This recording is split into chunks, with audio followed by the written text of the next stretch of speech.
Good morning, good morning, good morning, everyone. Thank you for being here this morning with me.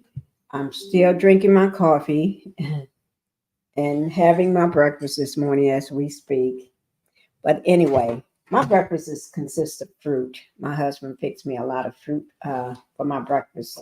Okay, um, all sliced up and diced up and everything else. But good morning. Good morning.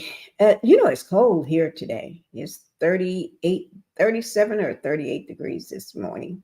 And can you all do one thing for me? If you can hear me, just put a one in the chat so I know that everybody can hear me. Good morning, Linda Gamble. Good morning, Linda Gamble. But if you can hear me, just drop a one in the chat for me. Thank you, Linda Gamble, for all you do. And let me just say, everything is alleged. This is my opinion only. And this video that I'm making is for educational and entertainment purposes only. And everything on this channel is my opinion, but it's covered under the Fair Use Act of 1976. Thank you, Linda, for all that. Now, I hope you all can hear me so we can go ahead and get started. Okay, thank you for letting me know that you all can hear me. Thank you, thank you, thank you. Okay, let's go ahead and get started. Let's see who we got here. And Linda, let me just say, if you see any pick means and everything, people acting a fool in my chat, just get rid of them, okay?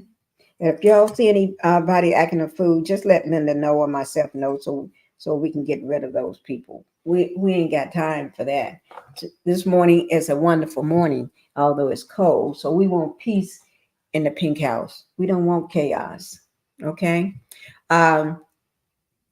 Also, let me see who we got here. Let me just see. Town Renee 723. Thank you for being here. Co-host, how's everything doing this blessing morning? Everything is doing good. It's just cold, but everything is doing good so far. Yes, it is. Let me just see who else we have this morning. Nate Hicks, thank you for being here as well. Patricia, thank you. Grand Rising to you too, Patricia. Grand Rising. The Real Nikki, thank you, Real Nikki, for being here as well. And Petitious, thank you. Happy Tuesday. Thank you. I remember today was Tuesday this time. But let me tell you, yesterday I was at physical therapy. I was thinking it was Friday, and I told them I'll see them next week. And she was thinking about it next week. She was going along with it, and she said, "Wait now, I only saw you one. This is my first time seeing you this week." I said, "What's today?" She said, "Let me go check." She looked and she said, "Monday, Pinkie." I said, "Lord, I've been going around all day thinking it's Friday." She said, "That's what happens." And I really thought it was Friday yesterday, but thank you, Impetitious. Impetitious is one that always reminds me of the day of the week. Ruthie, thank you for being here, Ruthie Lewis. Let me see. To be real, thank you this morning for being here on this cold morning. Thank you, to be real.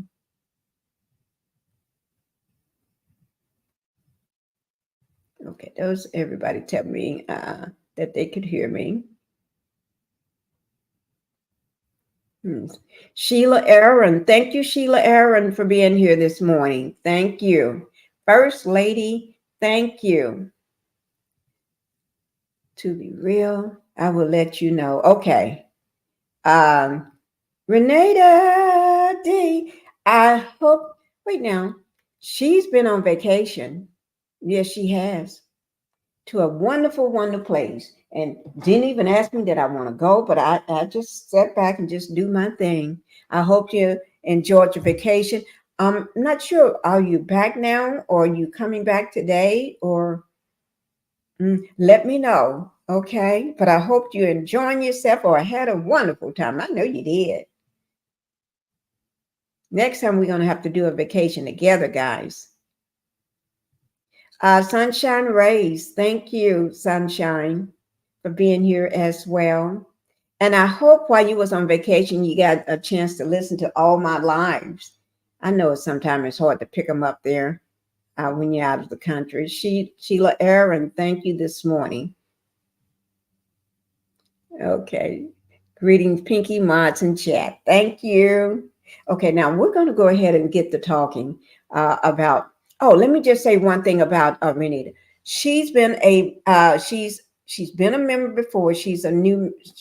Something must have happened, but she's still a member. She's pop up under as new member. She always been a member. She's always been a supporter of mine because she always been my ride or die. Okay, thank you. Yes, I'm back. I had an awesome time. Okay, that's good. That's good. I hope you got lots of pictures and videos and everything. And okay, we're going to go ahead and start. Now, everybody know that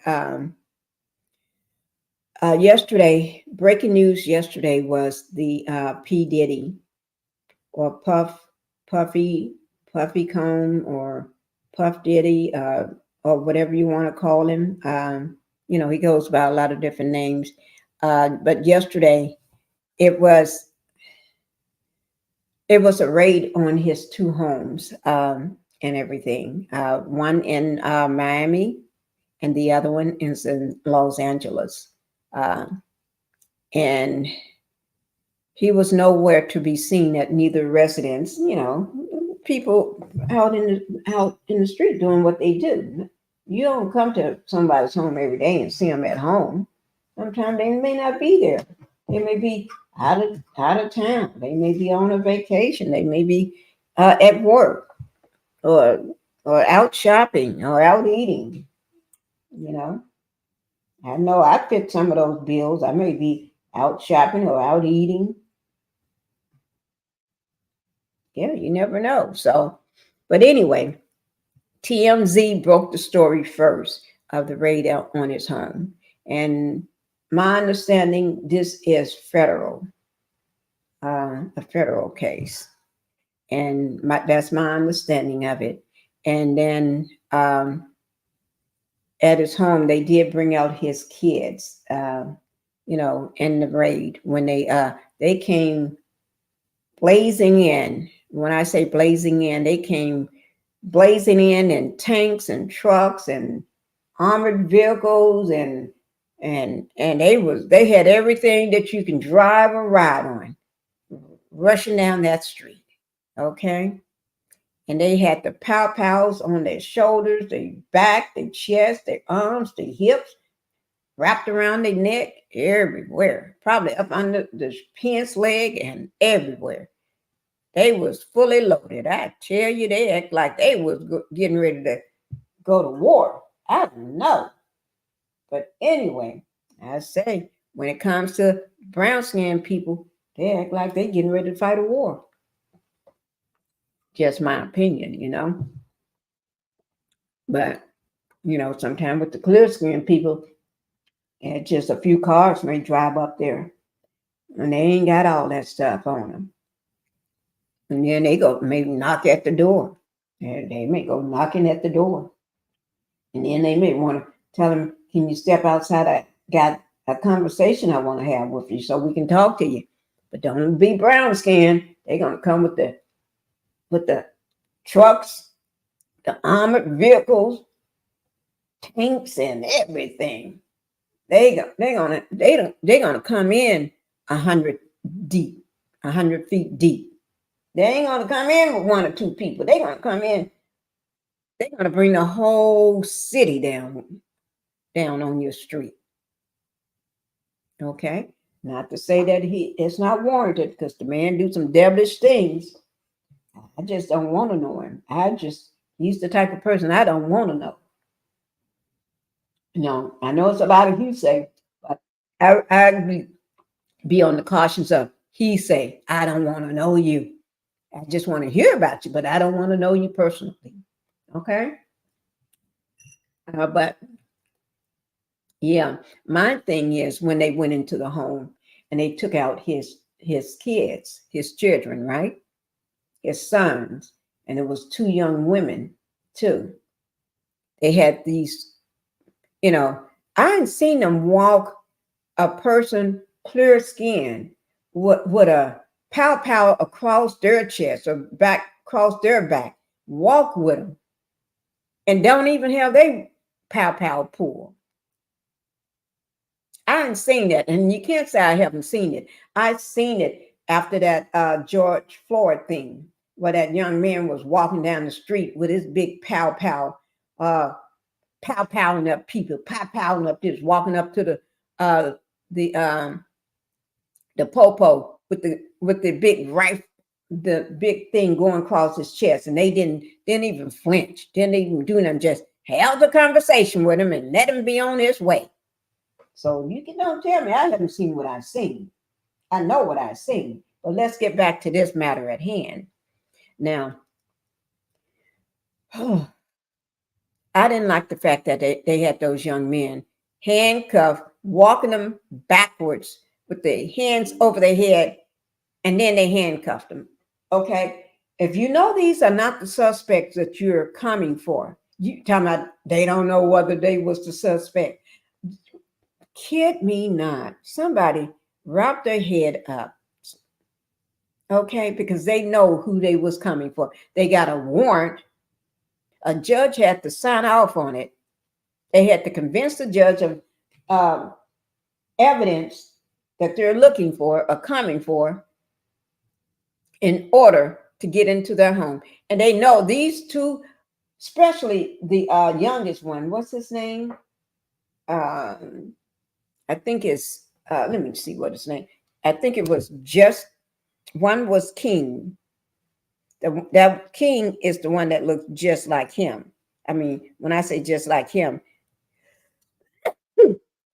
that, excuse me, guys. That was the one that looks just like him, like his identical twin. But he's young, so I know you wasn't looking for him, and y'all know you wasn't looking for him. And then there's the other one, the lighter skinned one. You know you wasn't looking for him because these are young people. Diddy is 54 years old. You know a 54-year-old man versus them, and those young girls didn't look like him either. Of course they're, but what I'm saying, they're women, so you didn't have to be so rough with those kids. I'm just saying. I don't know how anybody else thinking, but they don't. In my words, I don't think they had anything to do with this allegedly. And so you could have handled them like they was clear skinned people. You don't have to be so rough with those kids. Okay. Okay. Now let me go ahead.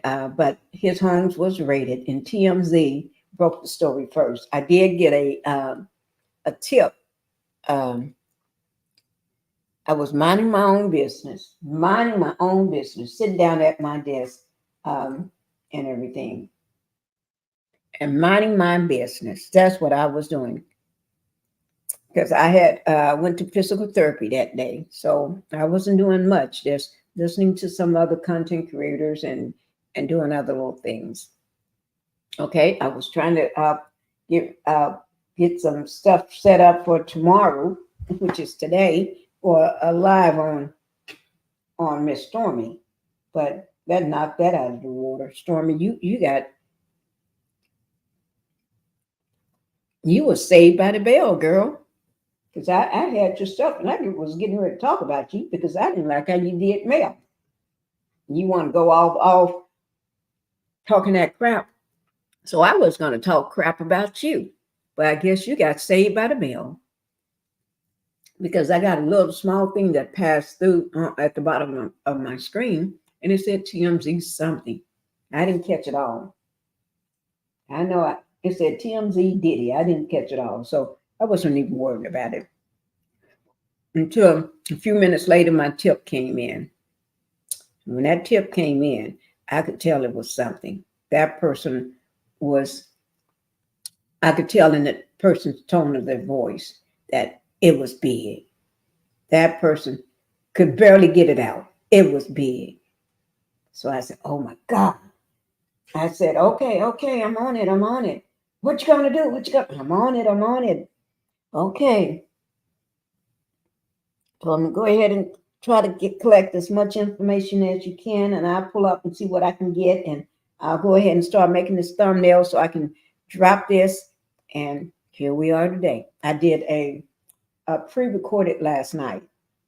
Okay, guys, and I want you all to watch that pre-recorded. And I did one, no, a pre-recorded on it last night. Okay, so watch that.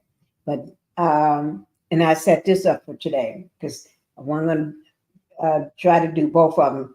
I mean, do a live last night, yesterday, because of physical therapy. I have to be good. Have to let my body rest some.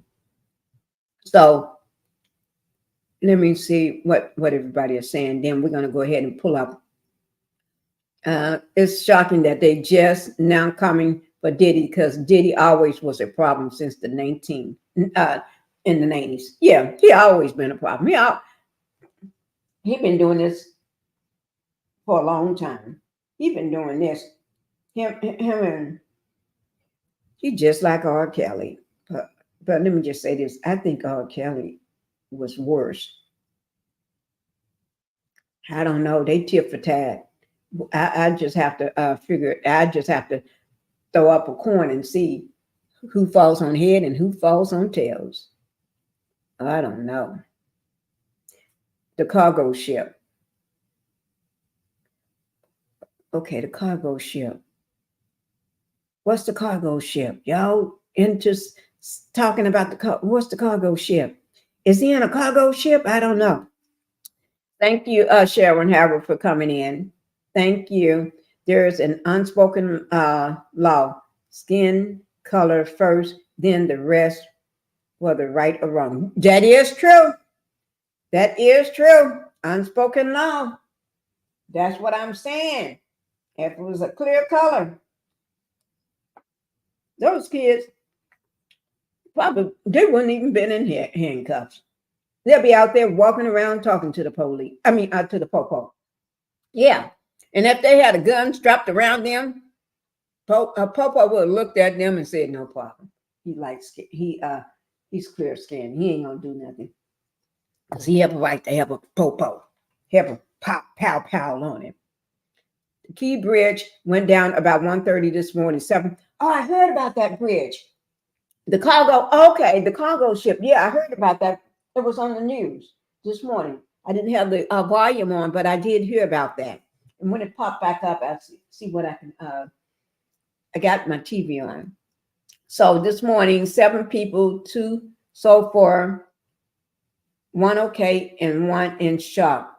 Trauma, 5 looking for it. Oh my God. Now, did it pull the bridge down, the cargo ship?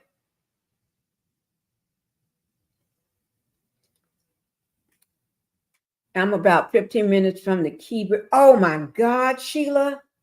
Oh my God. Diddy worse in his mommy's name. Oh my God. There's a lot of stuff. Let me just tell you this. There's a lot of stuff I've heard Daddy put stuff in family members' name. Like that house. I think that house is his daughter's house. And I don't think he got no grown daughters but that old to be having a house. But who to say? You know, I don't know. You do what you got to do. Because clear skinned people do it all the time. Okay. So let's go ahead and let me go ahead and see what we got on with TMZ. Okay, guys. I'm going to do some casting. And then when I do this casting, let me pull this down first. So we can get this casting and everything off. And then once I finish my casting and everything,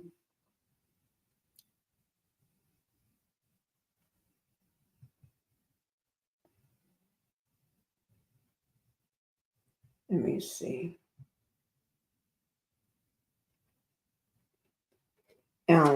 This is from KTLA 5.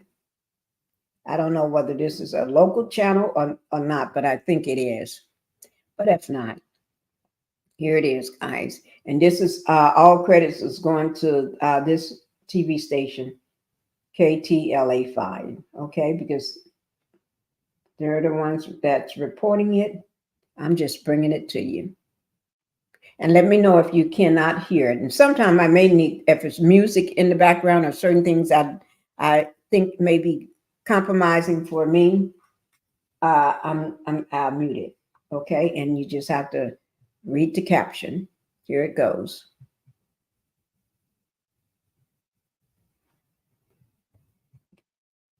Now for breaking news, music mogul Diddy's mansions raided by Homeland Security. One of them here in Holmby Hills, where agents are still on the scene right now. Good afternoon. This is the KTLA 5 News at 4. I'm Samantha Cortese. And Mary Beth McDade. Yes, there are reports that the raids are part of a widening sex trafficking probe. KTLA 5's Rachel Menitoff joins us live from Holmby Hills with more on this breaking story. Hi, Rachel. Hi, Sam. Hi, MB. We've seen federal agents in and around the home working together with local law enforcement. From our choppers angle, we've also seen several people questioned and detained outside of the home. There are choppers up ahead. There's a lot of action around here. Take a look at what we're seeing from the ground level. LAPD has blocked off this entire street, which is now filled with media from around the world, as well as onlookers. Homeland Security Investigations, or HSI, out of New York says it executed law enforcement actions as part of an ongoing investigation.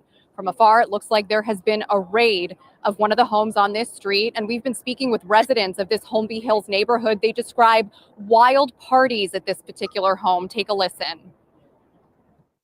I used to see black Suburbans, cars, Uber drivers late night after we came back from clubbing or partying, and I never really thought anything of it.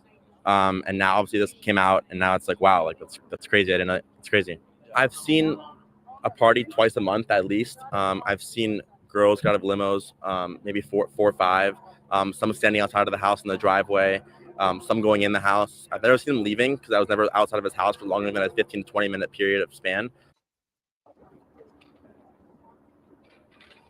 Now take a look at video from our chopper of the activity this afternoon. This is in the 200 block of Mapleton Drive in Holmby Hills, and you can see the large SWAT vehicles, federal agents, and bulletproof vests, and people detained in handcuffs outside of the home. This home is believed to belong to Sean Diddy Combs, or P. Diddy. A car at the home came back to Bad Boy Productions, which is his company.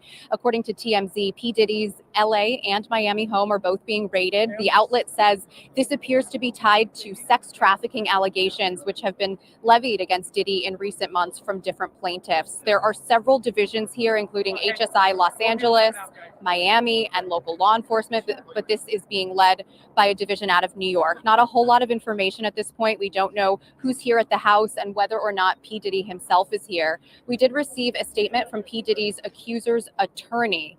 It reads, in part, "We will always support law enforcement when it seeks to prosecute those that have violated the law. Hopefully, this is the beginning of a process that will hold Mr. Combs responsible for his depraved conduct." We also spoke with our legal expert, Allison Treazel.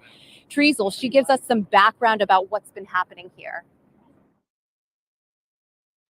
Certainly, these Homeland Security officers were looking for evidence of crimes. So, for example, okay, I really don't want to hear what she got to say, guys, but I guess I'll let her talk, okay?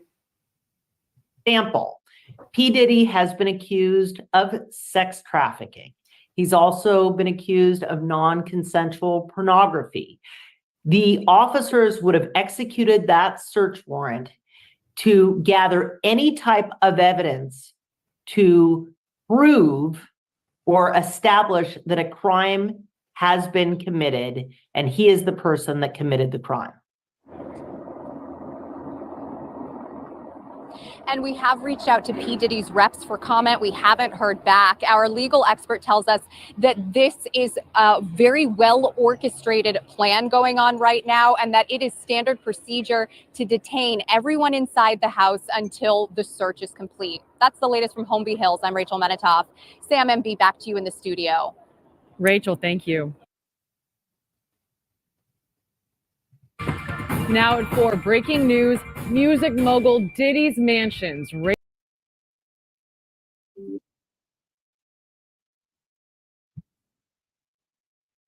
Okay, guys. Hope you heard that one. All right. Let me see. To be real, I'm about 15 minutes from the. So, Sheila, I do want to talk about that too, because I see it right now on TV. They're doing a press conference, Sheila. They're doing an update on the bridge collapse. Yeah. Oh. Mm.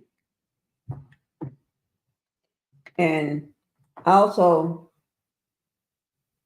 yeah, you may have to, since you live so closely near, before we get off here from here, I may have you to come up and let us know, since you live so close to it, if you would like to come up and talk to us about it.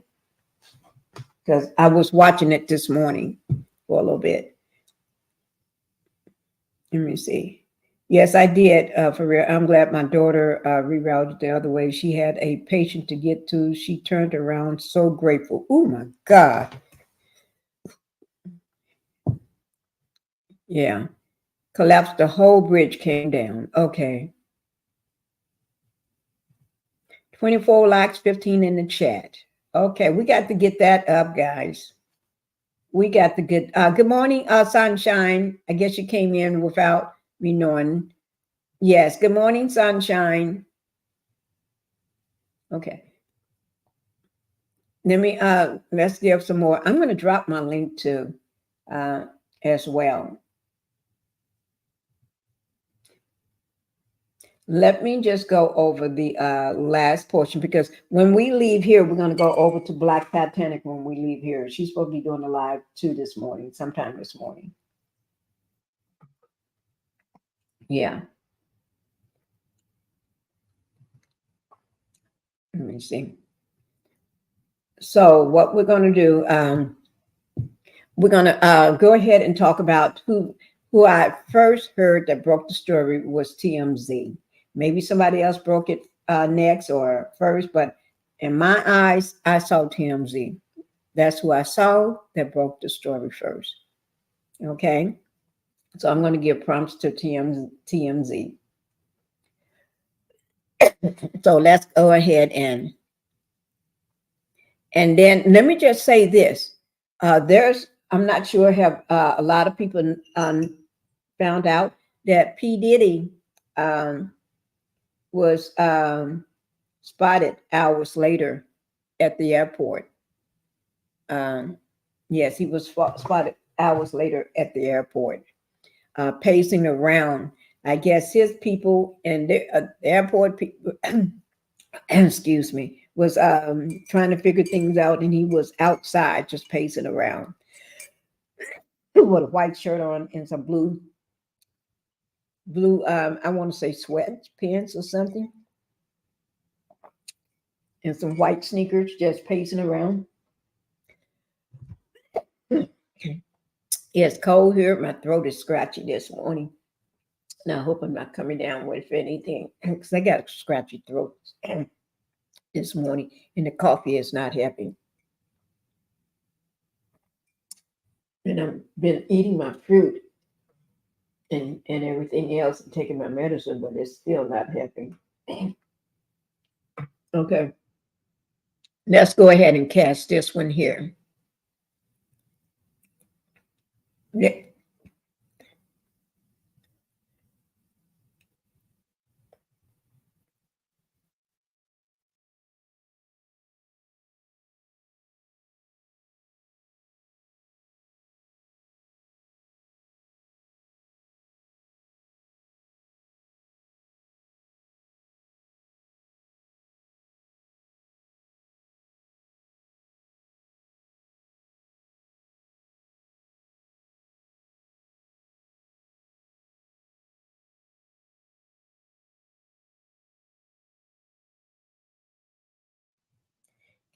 Guys, I'm trying to get this straight. My throat is scratchy.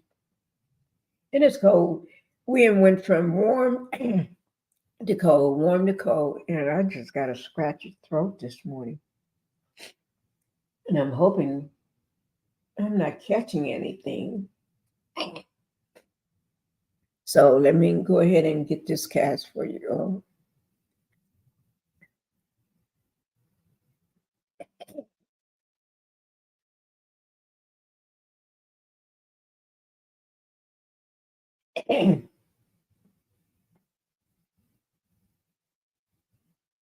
Mhm.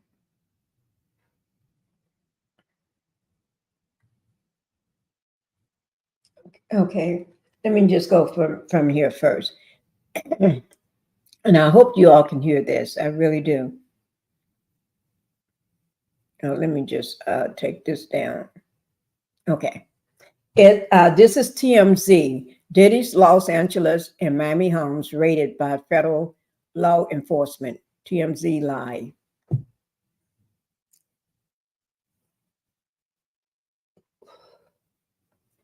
It says Diddy is in the crosshairs of law enforcement on both coasts of America as federal agents have descended on his Beverly Hills home. Mm, mm, mm. Okay. You know, TMZ gets it before anybody. Okay. Now, this is raw and uncut. Now, I guess they didn't have time to do anything. They want to give it to you as they were seeing it. Okay. You can see on the left, the Diddy stopped at Opalaka by feds. Opalaka is in, that's in Miami. Opalaka Airport. I hope that's correct. But I know Opalaka is in Miami. Okay. And then the one in the middle, Diddy's seen on video pacing around Miami Airport after raid at both homes. Now, that's what I was talking about, that he was pacing around at the airport with a white shirt and blue, looked like sweatpants and white sneakers. While his people and the other people, whatever, at the airport or whatever, they figured things out. And then the next one is officers shut down streets while raiding Diddy's LA mansion. So we're going to talk about these. Okay. And then the Diddy Los Angeles and Miami homes raided by federal law enforcement. Okay. And I guess those other ones don't have nothing to do with Diddy. But let's go ahead and start with this one here first. Okay.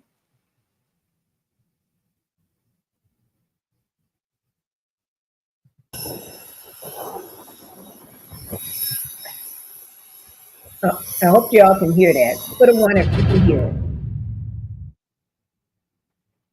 My name is Spencer Lee. I'm an artist, songwriter.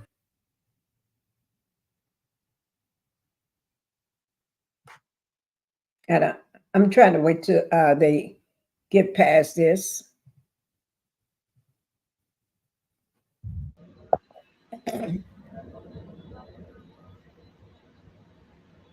That's Diddy pacing around. I guess you wonder what's going to happen next, Diddy. And He's just pacing around, thinking, because he know they're raiding his homes.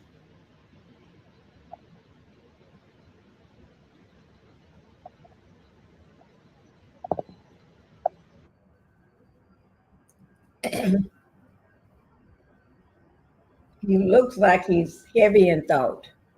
Got something on his mind.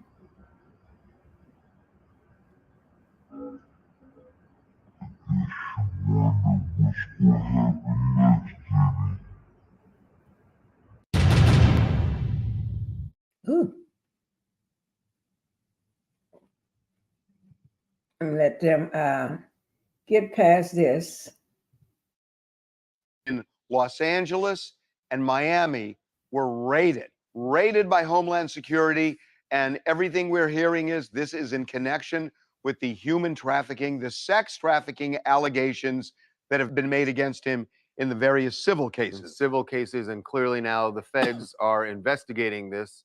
As you can see, the dramatic footage outside his home here in LA, where they had several people out in the front yard for questioning. Now and then actually there were people who were cuffed eventually, including 2 of Diddy's sons. Now we don't know at this stage if they have been booked for anything, but they were in handcuffs. And I want to say this quickly because they were in handcuffs, but a lot of times they do that to get them out of the house because they don't know their status. It doesn't mean they're suspects or arrested. It could be, but it doesn't mean that. And so this is a typical thing that happens. But this is a federal investigation in 2 states. And you know, we talked about the various civil allegations. This is a whole new level. This would be obviously they're looking into criminal.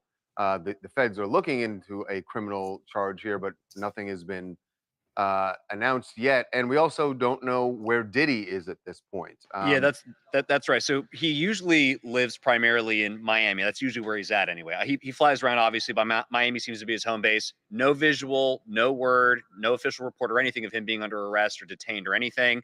But in any case, it's obviously D-Day, no pun intended.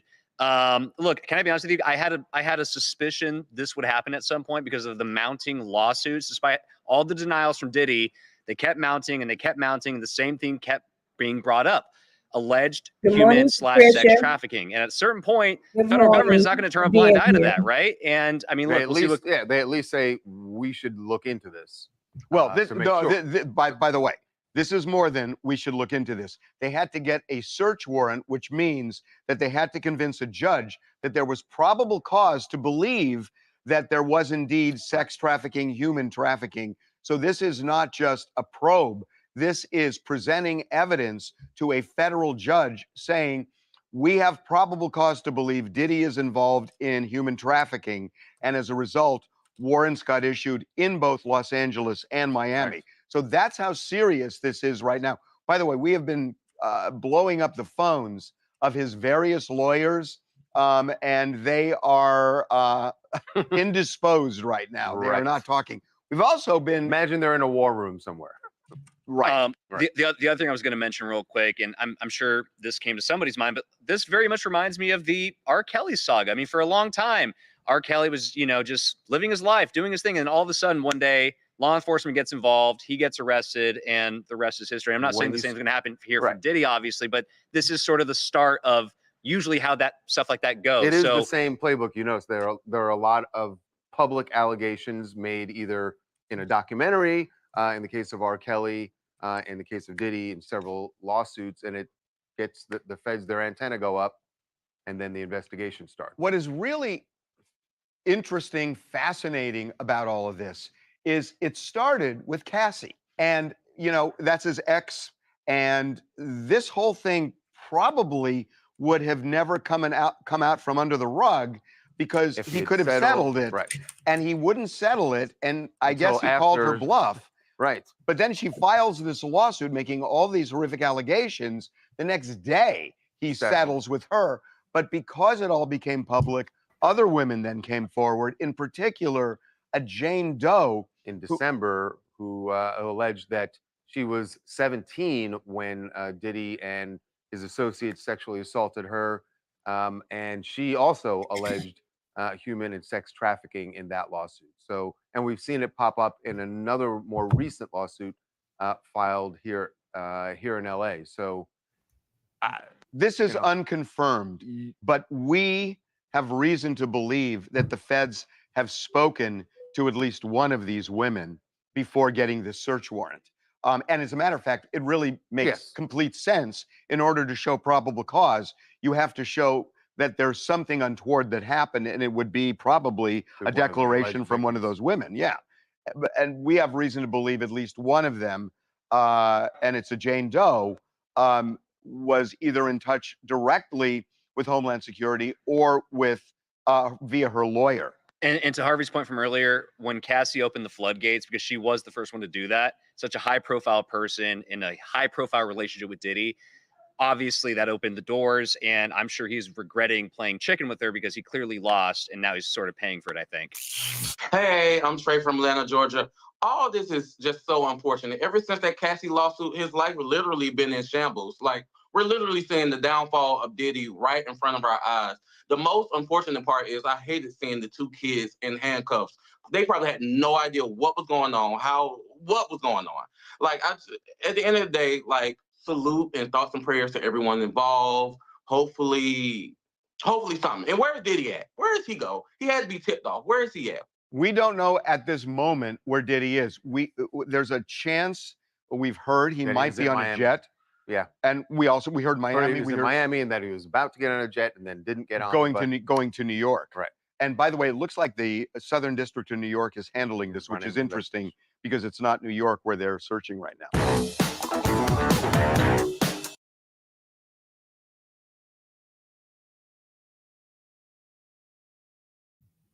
Okay, guys, I hope you all got a chance to hear and see that and everything. This is, and also they're patrolling by water as well. Diddy's Los Angeles, Miami home raided by federal law enforcement. They also have the boats out in the water near his home, just in case if he, because Diddy loved to travel by boat too. So I'm not sure what's going on, but I'm going to go ahead and drop my link just in case. We're not going to be a long visit here today at all. We're just reporting the news. And as I did know yesterday, he was pacing around at the airport yesterday. Now, I'm not sure why, but that's what he was doing, pacing around at the airport. Okay. I did just drop my link, so if anybody want to come up. Good morning, Sun Kiss. Thank you for being here. Thank you, thank you, thank you. Okay, but I did drop my link if anybody want to come up and express what's going on. And also Sheila Aaron, if you did want to come up and talk about because they're doing a breaking news right now over the collapse of the bridge. We can always talk about that as well, because that is something that's going on right now. And then we're always praying for the families and everything. And I'm glad your daughter is safe. Sending prayers to those involved and to the families, and also praying for, Baltimore. And also, thank you for coming up. Sun Kiss, thank you, and good morning to you. Good morning. Can you hear me? Can you hear me? Yes, I can. I can hear you quite well. Also, with this everything going on with P. Diddy, Sheila Aaron lives near in Baltimore, where this bridge, there's a bridge that collapsed. I saw it this morning on the news, and they're breaking news about it. They're doing a news conference about it now. And what today is Tuesday. I saw it this morning. The whole bridge looks like it collapsed. And I just want to make sure we pray and send prayers to those families involved. And sometimes a person that normally would take that route every morning, sometimes there's something may make them do a detour, or forgot something, or had to stop or something. And that's no more than God intervening, just saying that it's not time for you to be on that bridge.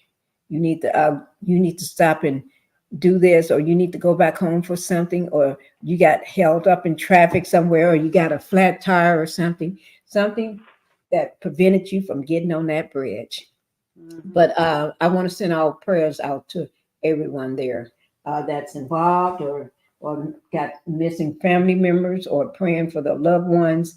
And I want to send our prayers out to Sheila that her daughter is safe and did not get on that bridge, as I think that was the conversation in the chat. Yeah. Oh my goodness. Oh, you're trying to connect your laptop? Okay. All right. Go ahead and get it connected. Okay, Sheila? Okay. Sunkiss. Yeah. Okay. Wait. Hi, Sheila. Did you get everything connected? Let me see. Okay. It's just moving slow, but as soon as it pops up, Abby, or maybe it stopped. Okay. Did you want to put your avatar up, Sheila? Did you want to, because nobody can, I just took you down. Nobody can see you now but me. You want to put your avatar up? You know how to do that? If you want to put it up, you can put one finger up. Okay, you got it up. Thank you. I'm going to bring you on up. Thank you, Sheila. Oh, good Sheila? morning, everyone. Good Yes. morning. Good morning. Yes. How are you? I got some kids up here too, but I know you want to talk about what's going on in Baltimore, Maryland. And soon as we're going to go ahead and talk about that first, and then we're going to go ahead and get back into the P. Diddy. So Sunkiss can speak on that. But I know you came up second, but I want to go ahead and let you speak on that on the bridge, since I was just saying, sending prayers out to everybody that's involved. Can you give us more information on that? Well, it happened about 1:30 this morning. So can you guys hear me? Yes, we can hear you quite well. Yeah. Okay. Yeah, I was trying to connect my computer so I could get on the computer, so I have to do it off my phone. So everything wasn't hooked up. Okay. But what happened was at 1:30 this morning, the bridge had collapsed. I didn't even know anything about it. My son had woke me up and asked me if I saw anything, and I said no. So I turned the TV on, and that's when I saw where the bridge had collapsed. And my daughter, she was trying to get to a patient over there in Glen Burnie, and you have to go over that key bridge in order for her to reach her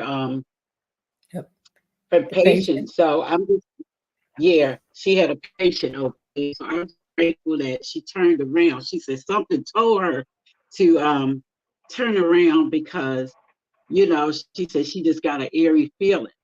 So for that, I was just so thankful that she was able to turn around and reroute, because I don't know what I would have done. But my heart really goes out to the families that were lost. You know, it was 7 people on that bridge. One came out okay, but the other one, they happened to be in shock trauma. They was not responding well, but they took them to the hospital. They in critical condition, and they looking for 5 others. So they're trying to find 5 others. Really? Oh my goodness. Yeah. I'm so sorry to hear that. And thank God it happened at that time morning versus because it could have been rush hour. hour. And however, you know, it's so fun. You know what really was amazing to me was that, you know, I was just over there Sunday night. I just passed over the Key Bridge. Wow. And I said, oh man, I said, you know how blessed we are? Oh my goodness. Yes. And that's what I was just saying. Sometimes God may speak to you and have you to do something. You're thinking, why am I doing this? I normally just go this way. But I got to go back home and get something, or I'm doing a different route that I normally don't do because this is the easiest way, or I got a flat tire, or somebody called me and helped me up. Now I'm running late, and that was designed for you to run late, or for something to happen, or turn you around so you won't be on that bridge. Well, things are really nerve-wracking. This stuff is nerve-wracking because it's so close to home. You don't know what the day may bring. So you just got to keep your prayers going. Yeah. And you're like, what, 15 minutes from there? Yeah, I'm 15 minutes away from the Key Bridge. So that's in your back door. Yes, we cross that bridge all the time. Is that the only way to and for your daughter to get there and back, or there's another route? No, she Long. could no, she could reroute. You know, there's many ways you can reroute, but there just seemed to be a main bridge that everybody go to, especially if you're going over to Glen Burnie area, because that's the only way you're gonna get crossed on my end anyway. Oh, Unless you go okay. around and go through Baltimore City area Oh, and go through the Harbor Way. okay. Yeah. Oh, I'm so sorry to Mhm. hear that. Ooh, And I I'm guess. telling you, Hmm? you have a double subject. You know, I was born and raised in New York. Mm.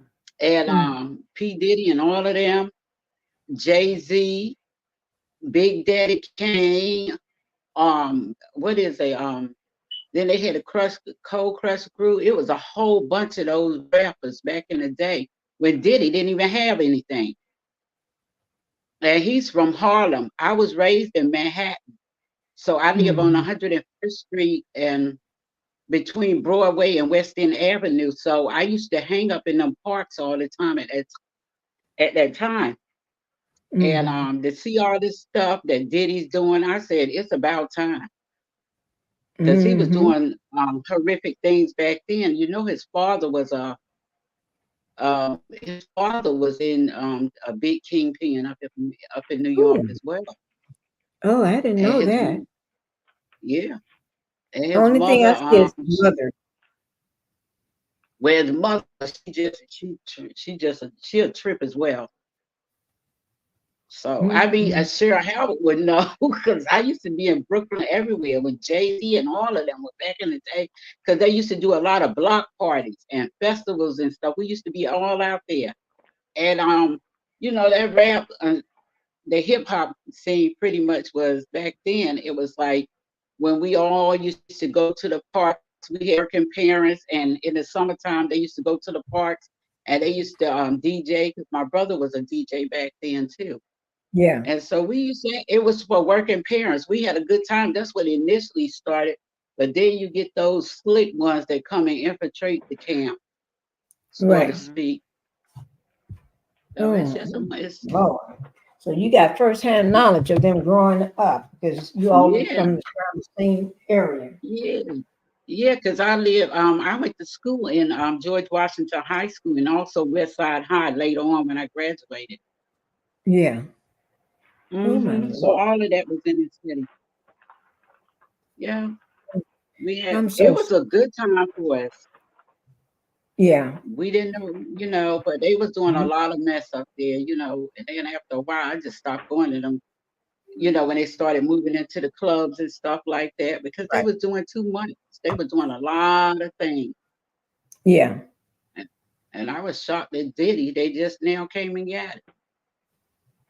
Yeah. Yeah. Well, Mhm. so Well, far I haven't heard whether he's been uh, Charged with, de- right. detained or Well, not? I haven't heard whether he's been. They have him yet, they got him or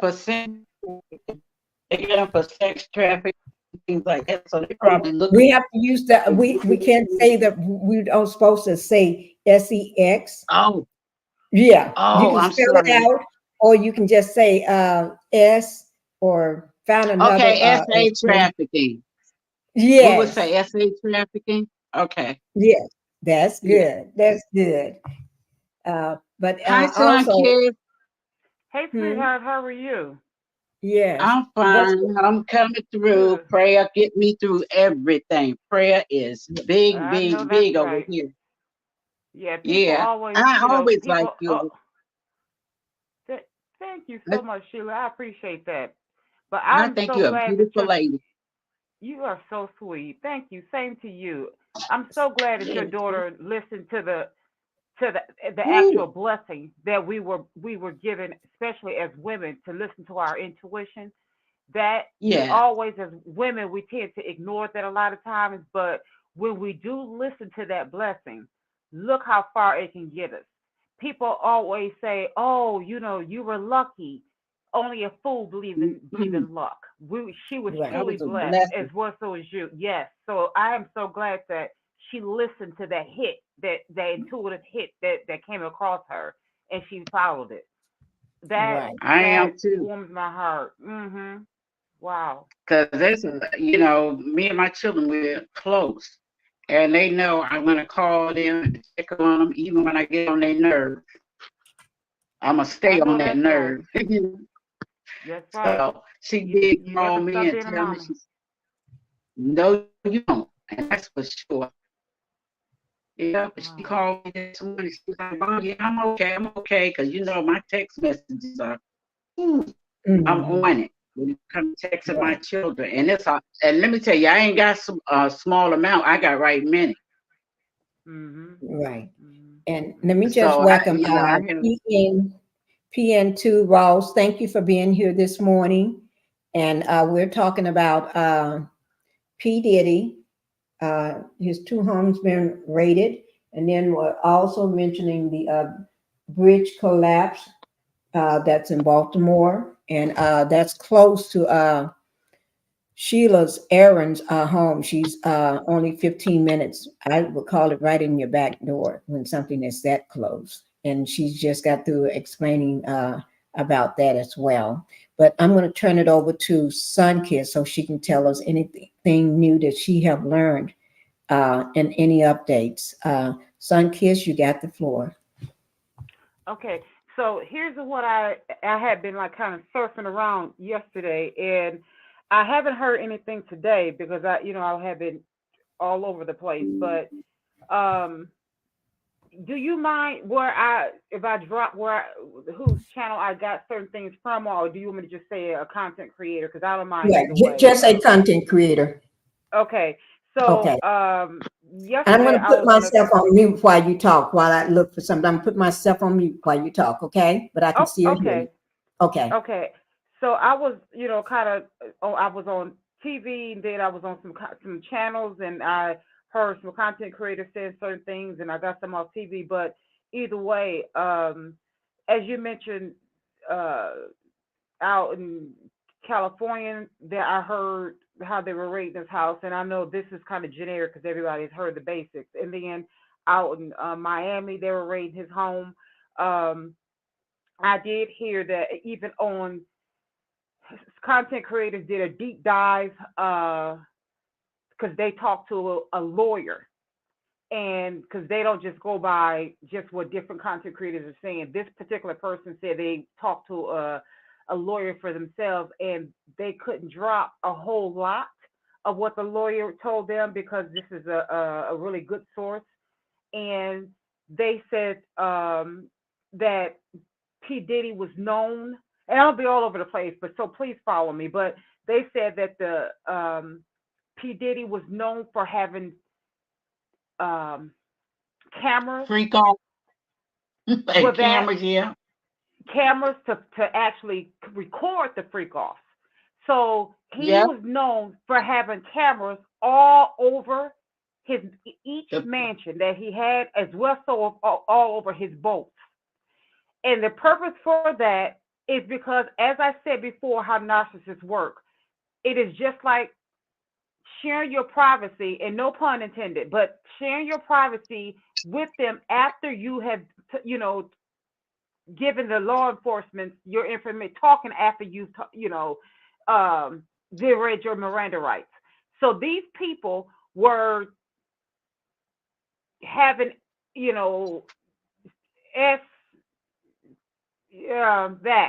what we talked about in a minute ago. It was being recorded, and a lot of them knew, and a lot of them didn't know that he was recording them, so that he can have collateral basically on them as they were doing these things with animals, children. I can believe. Same sex and opposite sex. With DR, stuff to go up their nose, whatever. He was doing this to have this on them to blackmail them if they were to ever talk or ever do anything.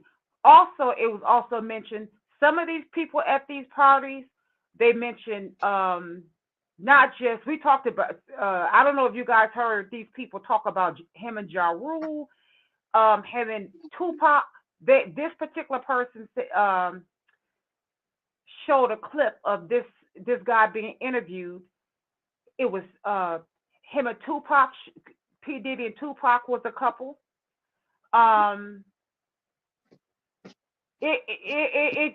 It just goes down a rabbit hole. Now he had this information. He had these cameras set up so that he could have all of this in the archives. Now the reason why I'm sorry, Sunkiss, what you're saying, I heard this myself. That a lot of times before he do a deal with somebody, he been working with them, and before he do a deal, he'll bring them. It's like in a conference room when they, sit down before they do the contract and everything. He'll put everything in front of them, and then show that tape that they didn't even know that he had taped them or recorded them, and just or show them giving head or something. Wow. When they feel be a straight man or doing different things. I had no idea, but because I don't like him, so I didn't follow him. I cannot stand him. He's put him out of my older brother, so for that reason, he tends to trigger me a lot. So I can't. I just can't stand him. They said the reason why his sons were cuffed and made to walk backwards, the Justin and King kid, was because that's the protocol for such a big bust like that. And the reason why they went into his house. Wait now, say that again. That's what is a big bust? A big bust. When they go and do a bust, bust, BUST. When they go and do a big bust like that, when Homeland Security, because the way that Homeland Security moves, that's what they normally do. Okay. And being that P. Diddy's home, he had a mansion. It was so massive. Yeah. They didn't want to take any chances. They were going to take anybody out of there.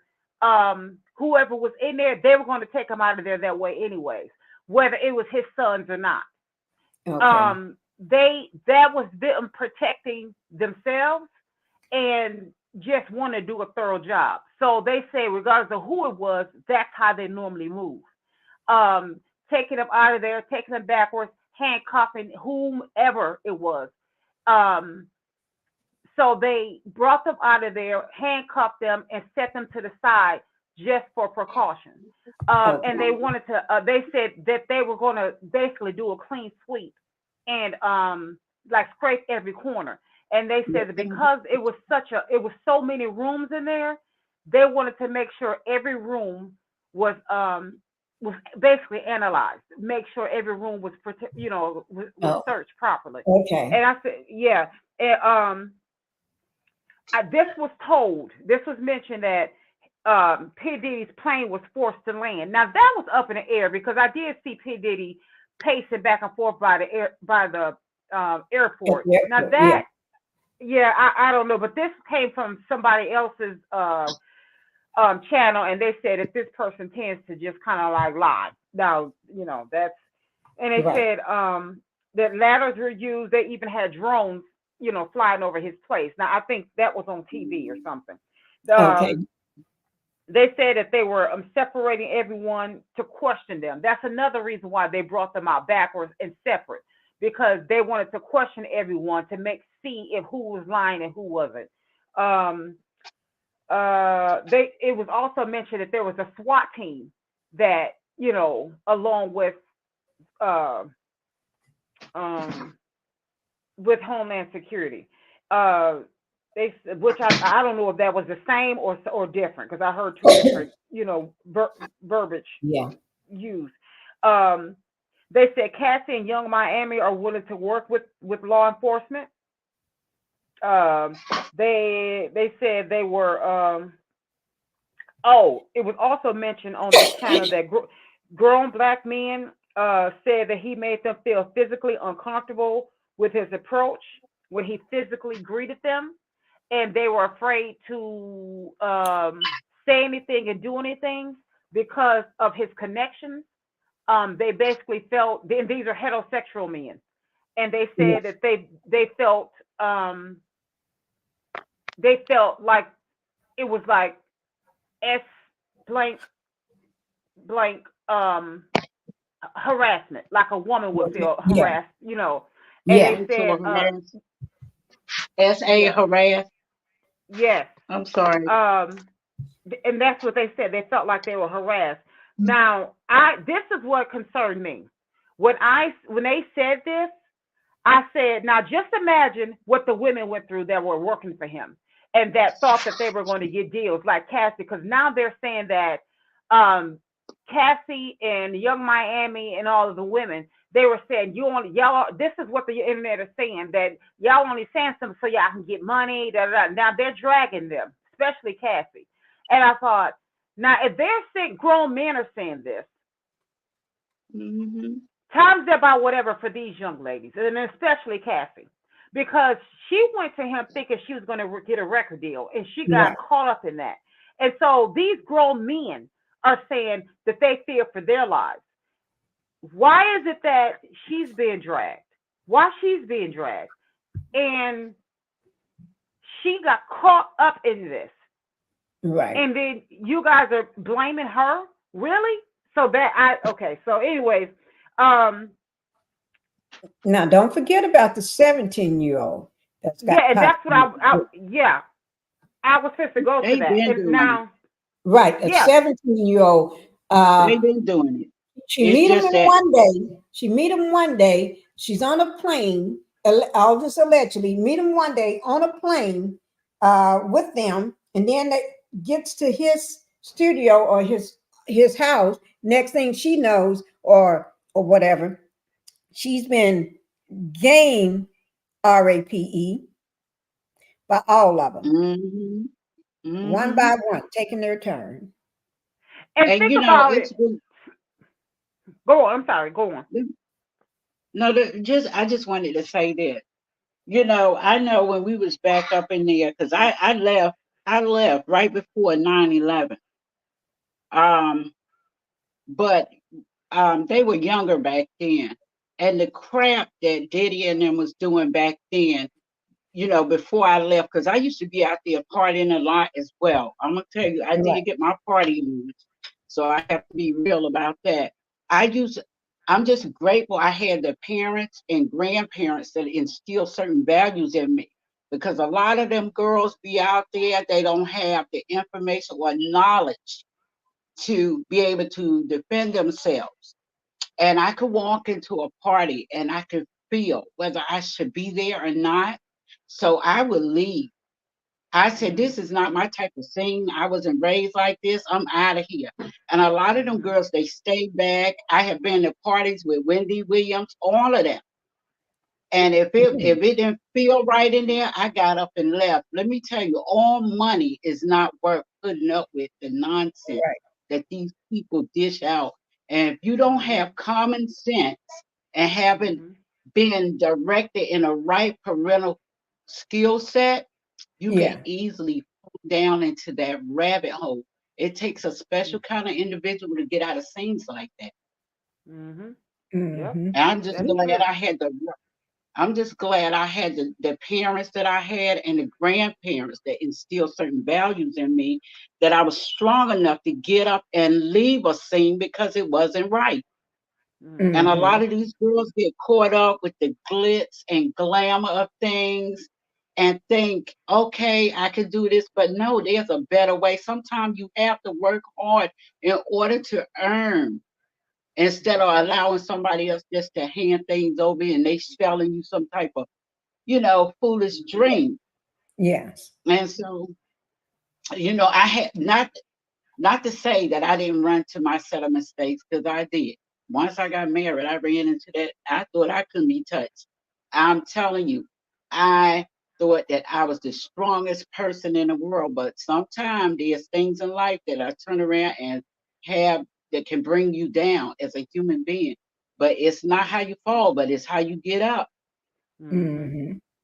And so, because some things parents can't shield you from things, but you should have some form of knowledge to understand what type of situation you're getting in and be able to read a room. You got to learn to read a room, or else There you go. you cannot, There you go. you can fall under.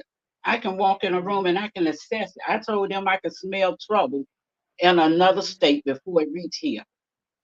And it without, and you got to have God in your life, or else, you're not gonna be able to pick up those type of things, because he see things that we don't see. He sees everything. We see like little specks and pieces of things, but he's able to piece that puzzle together. And these young girls are out here, oh no, you ain't talking to me like that, or I'm gonna get what you know. Somebody can get with you. You better clear your head and get it together so you can see through God's lens and not your own. So it's just a mess that these young girls allow themselves to get in all types of stuff. I'm not saying Cassie was wrong, but there was girls before Cassie. Cassie, yes, it was. It was girls way before her. It's a lot more. And I'm telling you, with them rappers and stuff, these big wigs that we see right today, they didn't. Let me tell you, like the famous Nene said, you can't win when you're dirty. Let me tell you, it's a lot of dirt that's in that industry, and they need to watch it. I mean, I was dating a guy before then. I didn't want that type of life. I'm more a peaceful person. So I had to watch him. Go ahead. But as you said, Sheila, all money is not good money, and It's not. like they said, Holly Weird. They try to paint it as as it's all good money, and they try to paint it like they hold the almighty dollar up, like, oh, look. They keep, well, now it's falling out the closet, but at first it was like, oh, you do want this, come and get it, and they would glamorize it and only show one side of that dollar, until you fall prey, and then all of a sudden it's like, oh, this is what's going on, but they didn't tell it. But now it's being exposed thanks to social media, thanks to certain celebrities that's willing to tell it. But it now they're showing that this particular person tried to blow a whistle and they came up missing. This particular person tried to blow the whistle and his body was stinking. This particular person blew a whistle and all of a sudden we didn't hear and see them anymore, and we thought that they just went on with their lives. And now we're saying, oh, this was happened to him because of social media, and because certain ones wasn't willing to fold and saying, by all means, I'm willing to tell it anyway. So now we're privy to the information. Now we know what's going on. But at first they didn't tell this. They would, keep their mouths closed years ago. This is, this world belongs to the Creator, and God has lifted the veil. This is has happened. This is good. This is what you call good and evil. This is the devil fighting Satan. I mean, God fighting the devil. The devil is fighting God, actually, because he's the creator. But what happened is he has lifted the veil so all can see, and we seeing this stuff unfold right before our eyes. Oh, yes, we are. Yeah. And you can't win thinking that you're going to keep doing evil things to good people. And, and God is not going to have that. They look at it like this, all of us have came from me. I'm glad, I can't say everybody, but me, I came from humble beginnings. And, and people that are educators and things of that nature. So I'm grateful for that. But still, you got to keep your head, your same mentality that you had when you were growing up. You know what I mean? It's like a baby. You're not going to learn it overnight, but you got to get that information in a home with the parents in order so that you can feed and fight out here. And a lot of teens are not running out here doing it. They think, oh, I want Gucci this. They looking at the social media and thinking it's easy. This work is not easy. That is true. You have to. Yeah, they looking at it from the wrong eyes. And so they giving the kids nowadays a false sense of security. But Sheila, the sad part about it, though, Sheila, is because you're still a mom. We still had the Yeah. old school mentality. These parents Right. these days, and no shade to whoever these days, if the parents are still parenting these days, then kudos to you. This is not, I'm not talking to you parents that are still parenting, but I'm talking to the ones that are beating their kids to social media, trying to get likes and clickbait.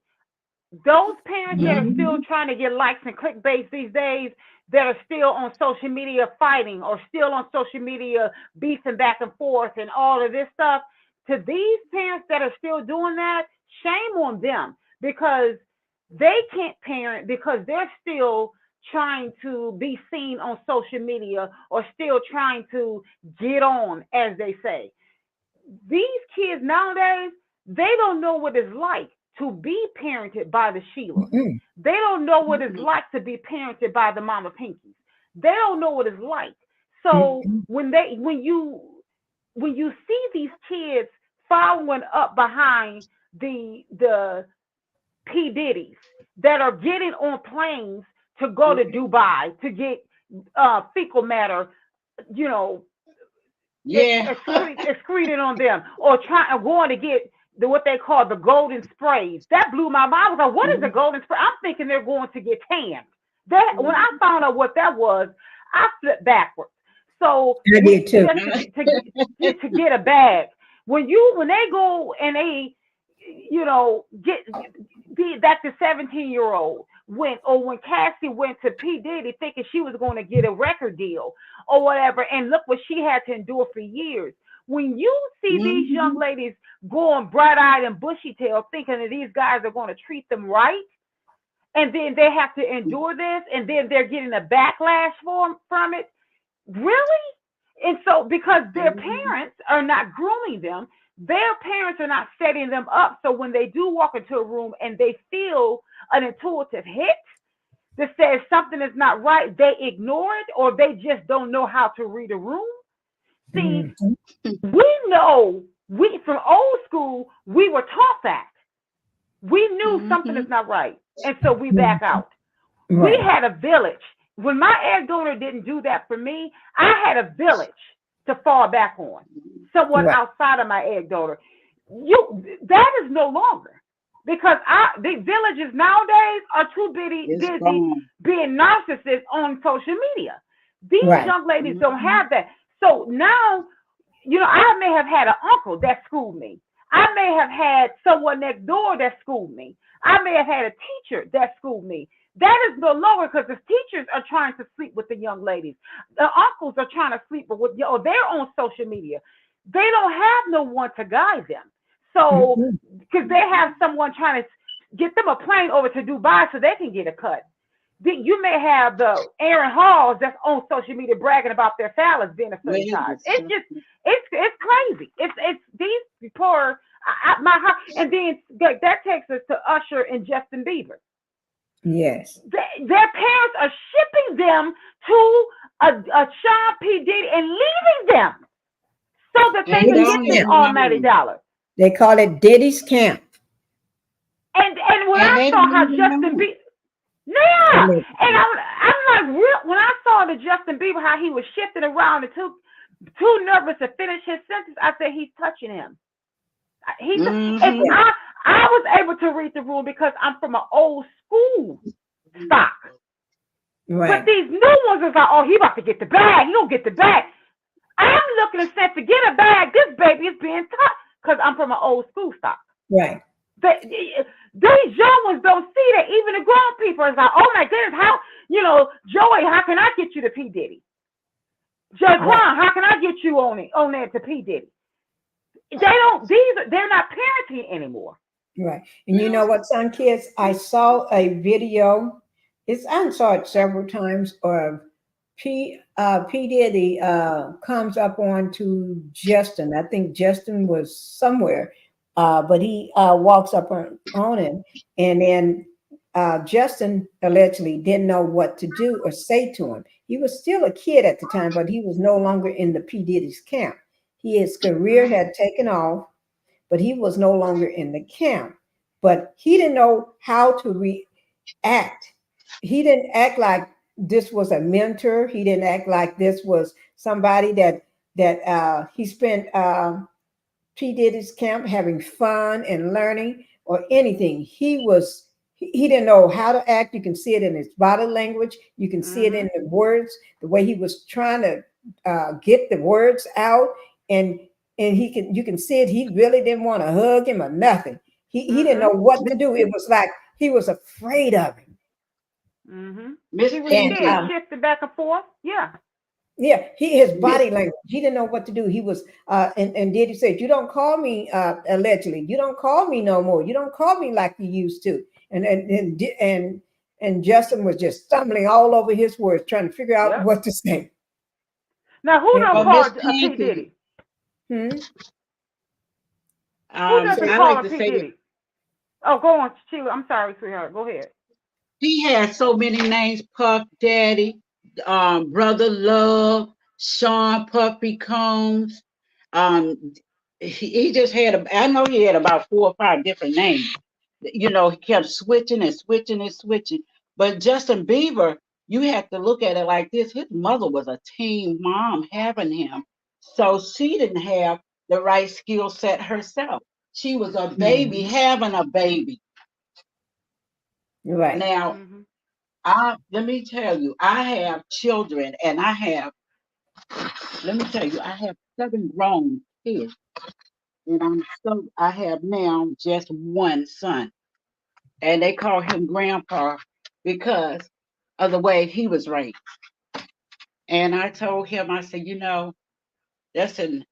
I said, the reason why they call you a grandpa, they jealous. I said, because they don't know how to act. People jealous in many different ways. But I raised I raised my sons to respect women. I have 4 sons. Once I got divorced, I made it my business not to move men in my household. I raised my kids single. Once I got out of that sorry marriage, I dedicated my life to my children. I make sure I work around their schedule. And in that way, I was a hands-on mom. I tried to make sure I had good people in my circle, which I had my family, which was a blessing. And not many people have that. I had, if I went to work and I'm maybe 2 hours behind my kids all the time, but I made sure I had my stuff in place. People that were raised, could take care of my household as though I was still there. So I just had 2 hours, but I was always in my kids' life. We talk about every subject matter, whether it's A to Z. And as males, it's important for parents to tell their male children how to treat women. I say you don't talk to them, don't call them out of their names, even when they don't deserve it. And I'm glad my sons listen. I have 3 sons. I only got one of my sons have 2 sons that he's raising. And he's a good father, and I'm so glad that he's that hands-on dad. Because my father was a hands-on man. He was there for us. We were his vacation. And it's important as single parents, stop moving these deadbeat Negroes in your household with no jobs, or they say the builder-bar, and stop taking care of them and having around your children if they not the father. I don't have that. I dedicated my life. Once I got divorced, I dedicated my life to my kids. I ain't had no man come up in here and twist my house upside down and break down what God has built. No way. I couldn't do it. Well, let me say this, Sheila. I'm listening to your conversation. I'm listening to you. And I've been like tasting everything that you've been saying.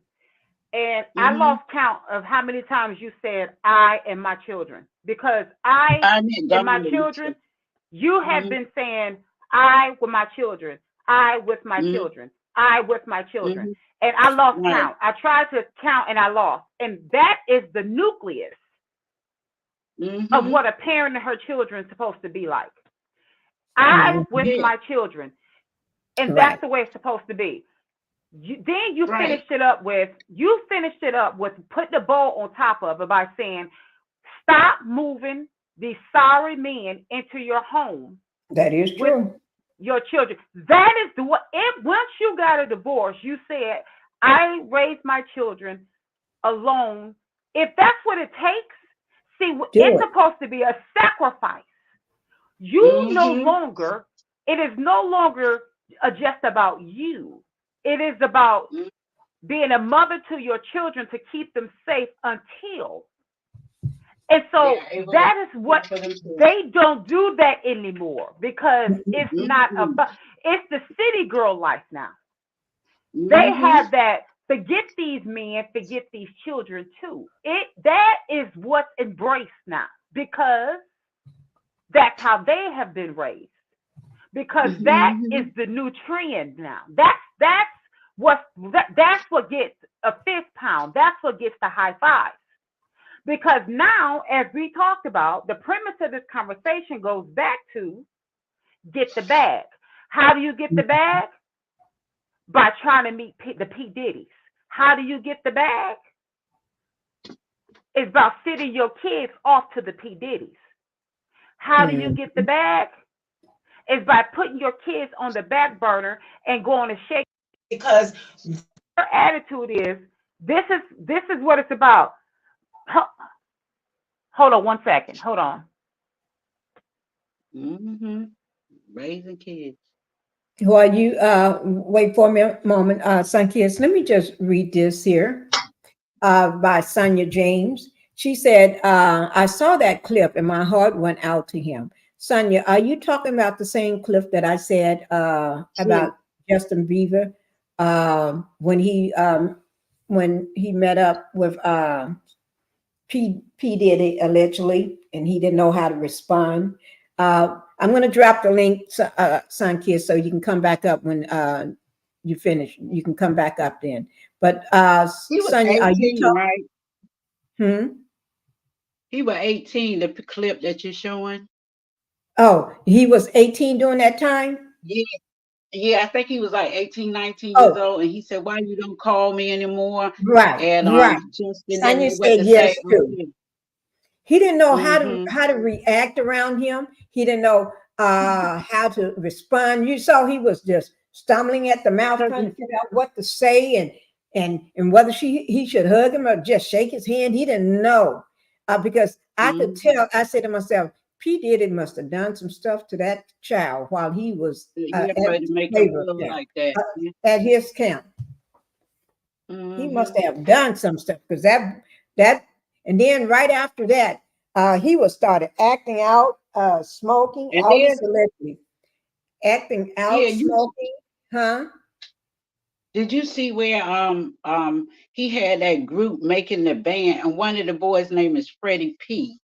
Right, Freddie P. I know who Freddie P. is. Yeah, Freddie P. He was fed up with Diddy because Diddy was doing all kind of dumb stuff, having people ride him on his back, wanting people to go walk to Brooklyn from Manhattan. You know how far Brooklyn from Manhattan? To get donuts or go get him ice cream and donuts and stuff. I said it wouldn't been me because I've been dropped from the band. I've been dropped a long time ago. The minute he's talking about me walking, and that they had to pass through other gangs territory too. Right. And the lady, the choreographer, she left too, Sherry Ann, because Diddy was abusive, but they didn't show a lot of stuff because people didn't talk about it because he had already reached a power status where people were scared to say anything about it. Yeah, Danny Kane was one of them. Danny Kane. Yeah. And I think Big Daddy Kane live in Charlotte now. And good thing is that I'm glad that I was able to travel and do a lot of stuff and see a lot of things. But you know what I'm saying? I'm a whole person still because I was able to be careful on how I move. And that's why I love Melody so much. Because Melody wants how she moves. It's how she moves.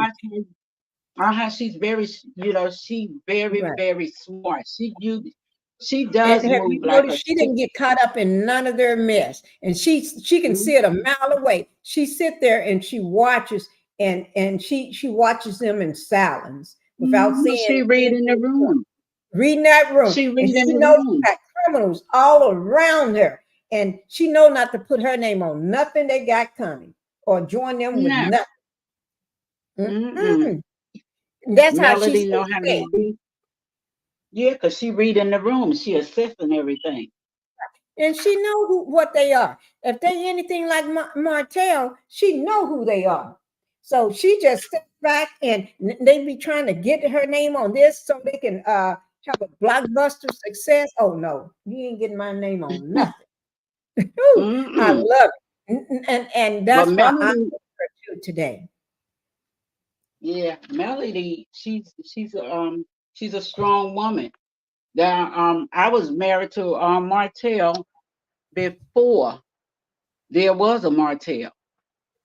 And that's why I was singing. I look at all this stuff, and like I said, I didn't think I could get caught. That was the only person that struck me in my track was the ex-husband that I had, and he was worse than Martell. Oh my Lord. But see, Sheila, before Love and Marriage Huntsville, a lot of people they had these Martells, but we didn't know what to call them. We didn't know. It's a lot of women today did not know until that show started what they had in front of them and what they was dealing with. And once that show, Melanie started airing out his dirty laundry, we started finding out, oh my God, that's what I'm I dealing with. started watching that show in the first season because of Melody. I saw who I saw myself as this young woman. She married Martell when I got married. I was 23 years old when I married my And ex-husband. she was 23. And see, I've been watching it since day one. They are intimidated because you're smart. You come from a good family, and they think they can do anything to you because of the type of woman that you are, and think that you're gonna accept them and put up with the nonsense that they do. Right. And a lot that's of why I times started. I was That's going to why I say a lot started of watching times Melody. when men think when a woman is very beautiful like she is, they want you to be dumb. They think you're dumb, airhead. Yeah. But They she proved they that I can be intimidated by beautiful and you. smart in everything. Well, you know what? They You have to intimidated. keep in mind they are not only are they intimidated, but we have to call it what it is. They're jealous. Right. You have Yeah, they some men, jealous. Yeah. they actually hate you because of who you are. It's just like a jealous female. They are actually jealous of you, and they want to take you down because they're jealous. There are some men that are actually jealous of their spouses, of their girlfriends That's and true. stuff. So yeah, I know they're my like jealous ex-husband females. was jealous of me. He was jealous of me because I was very smart. I was showing him how to run he wanted to go to business for himself. I was trying to show him how to run his business and work my job too. So I always was, I'm not going to dumb myself down because it's impossible for me to do that. I was raised to be that way. And, my mom was that way. My grandmother was that way. They were strong women, but we had strong males too that worked and supported us on everything we did. And then when I ran into this man, I was like, how God did I get into this? His representative showed up. And as a 23-year-old woman, you don't know yourself completely. You just now learning. They step in and they see that you are potential. They see the potential and where you're going with it. And that's how they come in there with that conniving, sneaky, devilish way that they have. That's what Martell did to Melody. I was 23 when I got married, like Melody did. I left with the same amount of kids, like Melody did, pregnant with one in my stomach.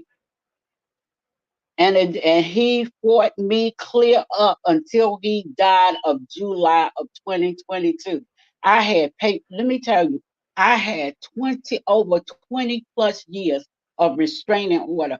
And she's going to have to fight Martell without let up because he's never going to stop. And I mean, Mama Pinkie, just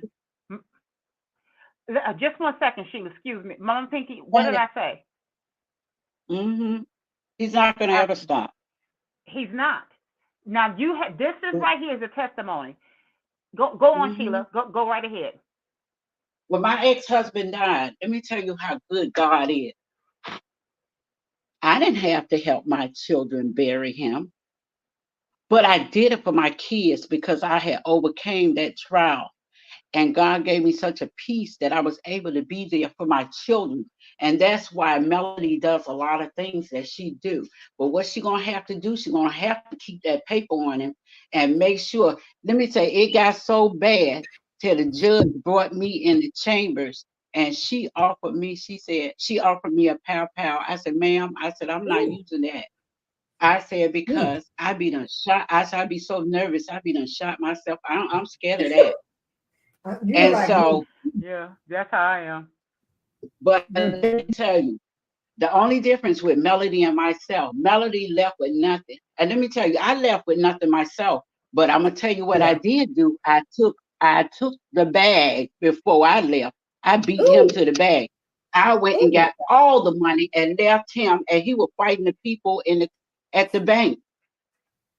They say ain't nothing we could do. It's just as much money as hers as it is mine. I left with all that money, and but I had to live in safe houses. Today, I could tell you that I'm free. I've been free for about maybe 6 years of out living in safe homes because I had to go. Because he was that violent and that crazy. So when I see the unhingedness that Martell have, it does bring concern when I seen how he acted. And I said, Melody, please, you need to get a restraining order. You need to keep, every time he do something, you need to drop paperwork on him. And I'm going to tell you, I put my ex-husband, I didn't care what we were going through. I knew that I had to get my children out of a situation like that because I don't want them growing up to be abusive. And what I did, I went to therapy immediately for myself and my children because you don't want that anger to be misplaced. Because I didn't want my kid, that type of AB to happen for the spillover into my children. So I went to get the help for myself so that I can compartmentalize things and be a whole person. And that's what I did. And then I put my kids in, and so we had family counseling. I had separate counseling. So that was able, and then I had a supportive family also, a spiritual family and my biological family. I had all that together. Mm-hmm. So, Melody, she has yeah. a strong support, but she's going to have to really put them papers on Martell because he's not going to stop. He's not going to ever stop. And like I said, I helped my children. I did it for my kids, the love of my kids. They had to bury their father in July of 2022. And so I went in of support for my kids. My love outweighed anything. And that's the thing. You can't go wrong with love because it covers over a multitude of things. So, if you go ahead. Go on. Go ahead. No, I'm all right. I'm all right. You can go ahead. No, go on. I want to hear what you have to say because I wanted to bring something up what Sonia James said. Go on, Sheila. Yeah, because as much as Melody, she shows Martell so much grace. You can't. Grace runs out. Even God gets tired the way He's gonna act. He's not gonna put up with the sinful conditions of everything all the time. So He gives we have qualities like him. So we're able to. At some point, you have to fight back, and she has to fight. She should have been fighting back. My ex, when we was in the bed together and I was putting papers on him, I didn't care. I was documenting stuff, putting pictures together, and I don't know, maybe that's because the family that I came from, I had the mind and skill set to do so because I wasn't used. When you're not used to abuse, you cannot tolerate that type of. The AB, you can't put up with it. So my grandparents, my mom, my father, all of them. My father and my grandparents, they used to always say, "You don't put your hands on nothing you love." And let me tell you something. Love calls you to take care of you and then the human beings that you brought to. Because mind you, God bless you with these gifts, and you have to consider what the gift that God give you as a parent, and you cannot take that for granted. You put everything and you battle. And I tell you what, Like she said, he may start the battle, he will not win that war. That is true. But you got to So, remember, Melanie was really young when she met up with Martell. She had yeah, I was just 23. My ex-husband was 10 years older than me. okay. And you think they don't grow up, and all he talked about was money, money, money, money, money, money. You know, he talked about money so much it make you sick. And he was very, very, he had all these good, powerful lawyers, but let me tell you, God won in the end. Mm-hmm.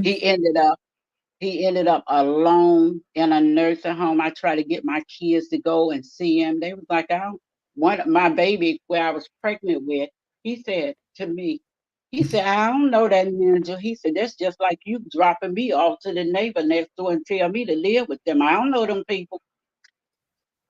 And, you know, and that was because his own hand called for that, because of how he treated his own kids. And like, and look, I didn't find out about the baby till the baby came to my house 8 years later. Oh my God. And so people tell you, oh, Melody is dumb, Melody is that. No, Melody is moving according to God's purpose, not no human being purpose. And people have to realize it's so easy to be up here with these Twitter finger wars, these keyboard warriors. They can say whatever they want behind the key, but at the end of the day, you're not living her life and you're not walking in her shoes. And all you have to do is just watch her live her life, and you'll see for yourself. You will see for yourself. Right. You don't have to listen to anybody. Go ahead. And I can't, that's why I watch Melody, because I was literally sick when I saw the cast members, Tisha, Kimmy. I mean, what I have never in my entire life seen such poor excuse of women in my life. And Wanda, oh my goodness. I don't even know what to call her.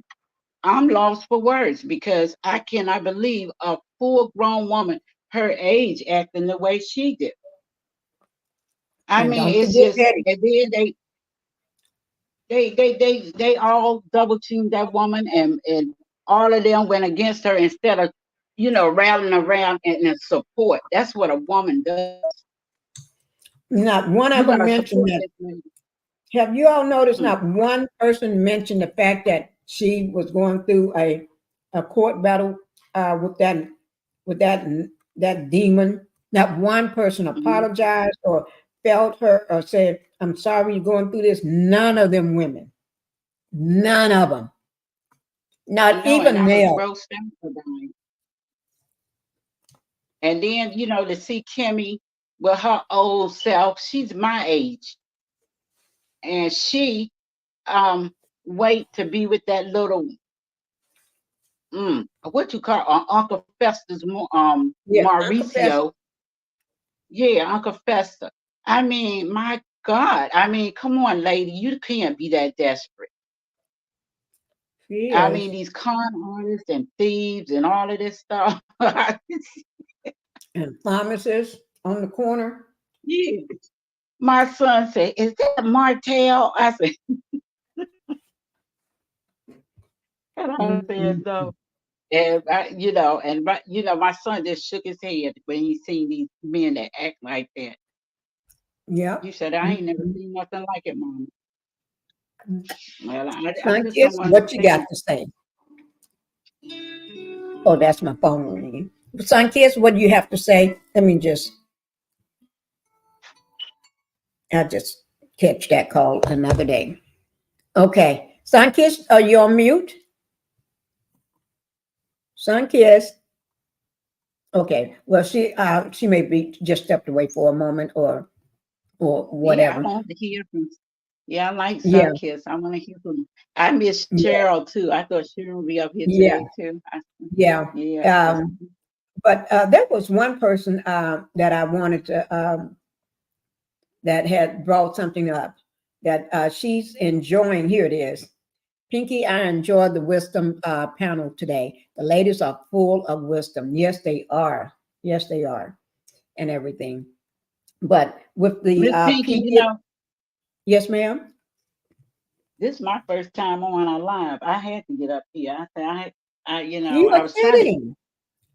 Yeah, you my first live. I was trying to get on my laptop and set it up, but you know, I'm trying to, you know, get this little office space and, you know, handle right properly so I can get on, you know, more and stuff. So I was gonna set You it up. know, a lot of people, they tells me a lot. They wait on me to come on to do their first Hmm. one up on our panel. Yeah, Yeah, because I like your panel. You got seasoned women up there that's very insightful, knowledgeable about a lot of things, and so a lot of stuff that I can identify with, some stuff that resonate with me. And I just think it's such a mature group of women that you have on your panel that I really appreciate that. thank And you. Miss We Black don't do the Titanic, yes. yeah, and Miss Black Titanic, I love her too because I love her history moments.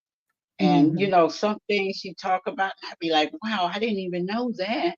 You know, when she talks about the inventions and things of that Yeah, nature, I did not know a lot of things. I learned a lot of stuff through her. yeah, I learn a So lot too. yeah. Yeah, And then I hear Sanchez speak. I love her voice. I love the way she speaks, how she speaks so eloquently. I really yeah, appreciate that. And then when Cheryl get up there, Cheryl is so funny. yeah. And all this, Shirley's from New York. yeah, She's from New York. she's where, yeah, that's where I'm from. I was born and raised in New York. And when I was married, I lived in New York. And then, you know, as you know, the marriage got worse, I had to live in different safe homes across the Hmm. world.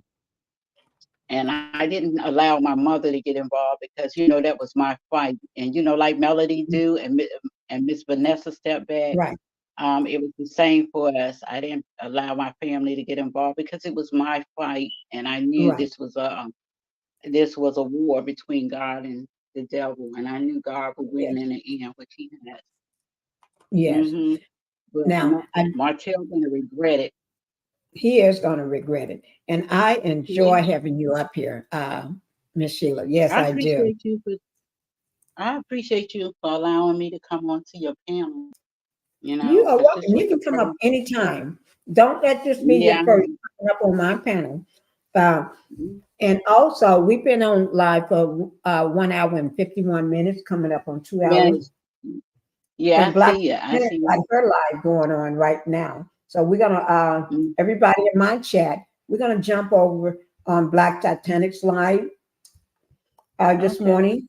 And that's what we do sometime. So Yeah. I'm gonna be over there myself on her live. Yeah. I'm gonna I had to. go. Hmm? I subscribed to Miss Black Titanic yesterday. Yeah, yesterday I Okay. did. And so I said, let me go on and subscribe to her. But a lot of times I'm not going to be on panels or on the chat sometimes because, you know, we got to work Right. and I still got to eat and pay bills. Right. But you're Yeah, welcome to because, you come up know, to mine always. I I enjoy having appreciate you up. it. All right. Thank And you for having me. I you really are welcome. appreciate that.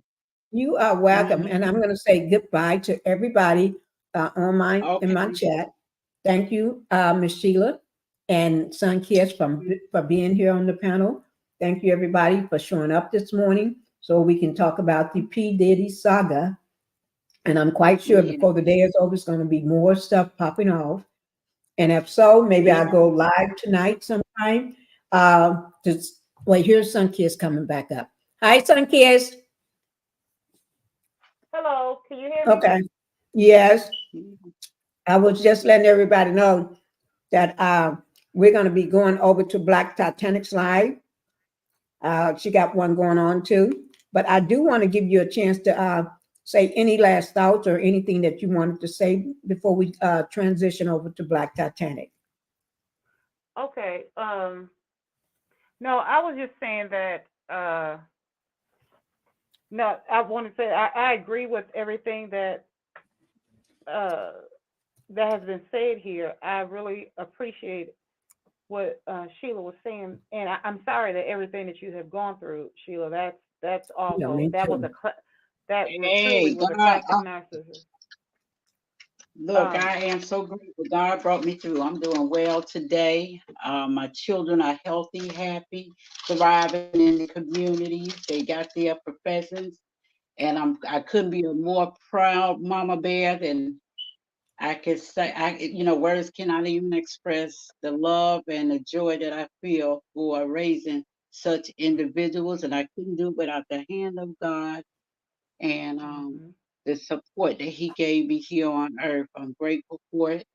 And I'm grateful that I'm here to even express, because it's been some days that I didn't, think I'd be here. But guess what? You don't know the outcome, but God did. So I'm grateful for that. And the children that He gave me. I wouldn't have wanted any other kids. He gave me the right kids for me. I hear that. I know that's right. But I like you too, son, kids. I think you're a beautiful Thank you. lady. I think you well articulate. I enjoy you guys. I be in the bushes Sweet. because I be scared. I be scared to come on the panel, so I stay in the bushes and I text. And I just text No, them. And thank you so much. I just No, you have to come up. No, we need heavy hitters like you. So you have to come Yes. up. Thank you so much, though. But no, come up. Don't you have no reason to be afraid here. Everyone here embraces each other. So no, we need you up here. yeah. Yeah. This is home for everyone. So it's the more the Yeah. merrier. Yeah, it is. But it was a couple things I wanted to say before we go, Mama Pinkie. Okay. I think, did you hear that it was several lawsuits being filed against him, Mama Pinkie? Several other lawsuits. Yes, I did hear that Okay. last night. I went to bed listening to everything on P. Diddy. Okay. You said what, Mama Pinkie? I went to bed while Okay. listening to him. Yes, I did. What this other content creator said that in order for them, the people that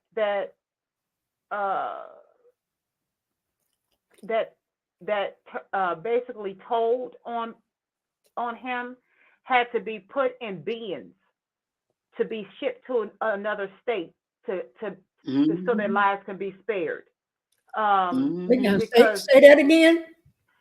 the people that turned on him or like told on him, Yeah. they said that they had to move strategically. The law enforcement had to move. They've been watching him, but because of the connections that he has, right, they said the people that he knows, they had to move strategically. They said because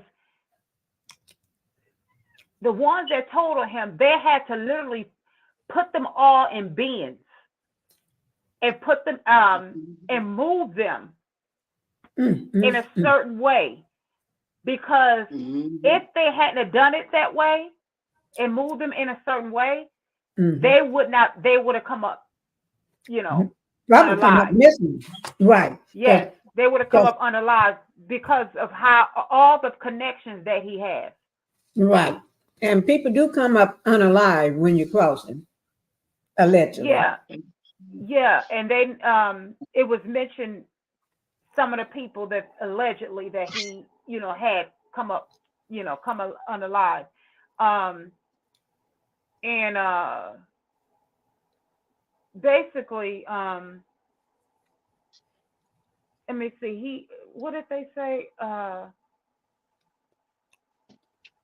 And you better show up to court because they will come and get you, because all my cases came out of New York and back and forth with the court. And when they got money like that, them judges keep running back and forth with the court because it's a money thing. Them some greedy judges. And when I tell you they are greedy for cash. And they keep right on adjourning. I tell you, my last court date was July 20, before the man passed away. He would just drag me back and forth to court, but I went because I know they would lock me up. But what helped me get my kid? Criminal court helped me get my kids because the judge in criminal court gave me them kids. Mm-hmm. And they Hey, Mama. Okay. Okay. Go ahead. Okay. Can I ask this one question? Excuse me, Sheila. But Go ahead. don't y'all think it's weird that they were saying that they were all over the place looking for his jet, but they could have found he him. was walking around at the airport. I think that's Right. really weird because being that he knows all the people that he knows, I'm wondering if they are afraid to touch him because you got his sons, but he's walking around at the airport. That don't make sense to me. That makes no sense to me. I said he's walking around right there, y'all. Right. And it's being reported live that he's at the airport when nobody pulled up on him. But they talking about he's way in another country in the Caribbean. I said, that make sense. I believe it's because of all the people that he knows. I think that they're afraid. I really believe they're afraid to touch him. I really do. Too. But yeah, I'm with you on that. I think so too because he got long arms, long reach. Yeah, that's why I told you. I said he's worse than R. Kelly. That's all I'm gonna say because that's all I'm gonna say. R. Kelly was not. Just you said R. Kelly's arms was not that long. And look what his one of that little young girl Ariel or whatever her name is. Yeah. Her car came up on fire, and then someone tried to put her house on fire. And his reach wasn't that long. And you see what's his name did. And Mama Pinkie, we were talking about Wendy Williams, how he in his ex bodyguard said how he stopped her career and sent her to Philly. Right. And because of what she saw and reported. And when he came on her show, Wendy Williams doesn't mince words, and yet she was saying, "We're good, right? We're good." As if she was like she wanted to make sure she's good because she knows the minute he walks out of there, she can be not good at all. Exactly. But they put a lot of her, and it's powerful anytime that you got the court system setting up someone to oversee your business and not even your own child have access to his own mother. That's a problem. So that, like I said, that business is it's trash. It is low down. It is disgusting. I used to date a guy. I had to dump him because that's not my lifestyle. That's not the life I want. I want a humble and meekish lifestyle, even though I like nice things. But guess what? I'd rather go ahead on and sit on my knees and scrub the floor to get my hard cash that I'm going to earn, rather than somebody turn around and for power and prestige. I don't want all that. I just want to live a decent and a God-fearing life. That's all I want to live. I don't want to live all that extra stuff. You don't need it. For what? But you stand on the word of God, you already rich. Exactly. Because and I have scrubbed floors. I have scrubbed floors and whatever. That's what I do. I don't mind doing that. I'm not too ashamed to do that. But they say that this content creator said that this case is local and federal. But here's the thing. He also said that Diddy is not even the biggest fish in this pond that they're going for. He's not. So that tells me that he has, which they mentioned, that he has proof on some people that's much bigger than him. So I said, if that is the case, and if P. Diddy, if they fear him, times that by whatever else for the people that's bigger than him. I don't see this going down well, and I don't understand how P. Diddy is still walking around. And then also think about this. Remember the fact that they have his sons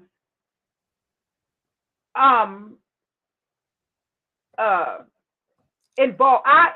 For the fact being that they have his sons involved, I said if they have anything to do with this, you do know that they're going to question them. But think about it. If they're getting young girls, there's a great chance that his sons have been involved in this and passing around. If he had Usher involved in this at a young age, and Usher was saying what he was introduced to, 9 out of 10, he had his sons introduced to this.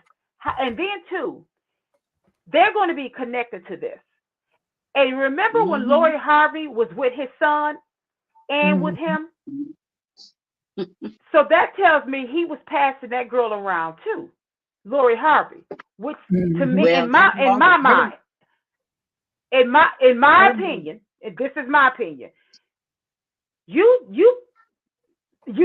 Harvey wasn't the only one that was passed to you and your sons. So that means his sons will be caught up in this too. So I was thinking he's going to want, I guess, because he's a narcissist, he might not care. If you left your sons there to be shook down, you probably don't care. But if he cares, he's going to want his sons out of this. So somebody's going to go down to protect his sons. Something's going to happen. That's only if he cares.